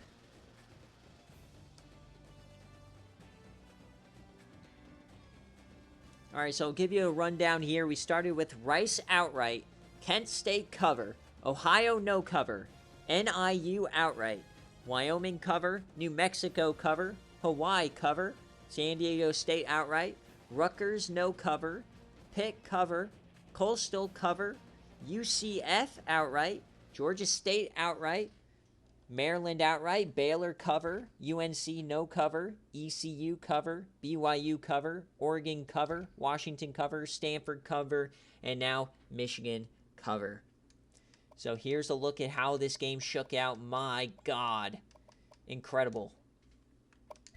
So we'll see how BearCave shakes out, because there's definitely a chance that Jay Jettas loses his lead. 28-30. What a day for James Love. He might be crawling back in this race. Greg Rogers not doing much. Meatball, my beloved. 2 sacks, no interceptions. Ohio State, Vincent Hoffman had an amazing day, but he just forgot the ball. They have 3 total fumbles on the defensive side as well.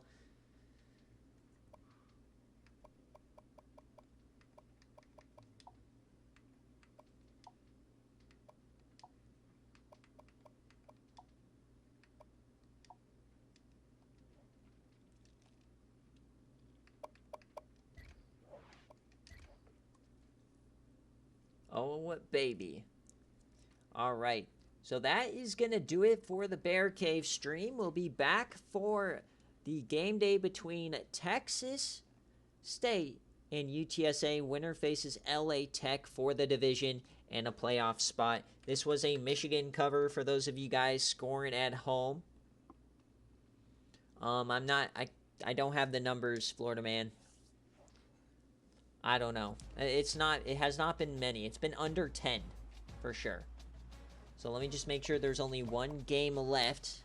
I'll close this stream, take about less than 5 minutes, and then get you guys right back. So what a game, what a day here in the SFA. It definitely delivered. And as always, guys, make sure you say thank you to Rick for hacking the scheduling. Him making custom schedules has made this kind of stuff possible. So, thank you, Rick. Alright, so, thank you guys for donating your bits or whatever. Check out Home Field, and I'll see you guys in like 5 minutes. Peace, peace.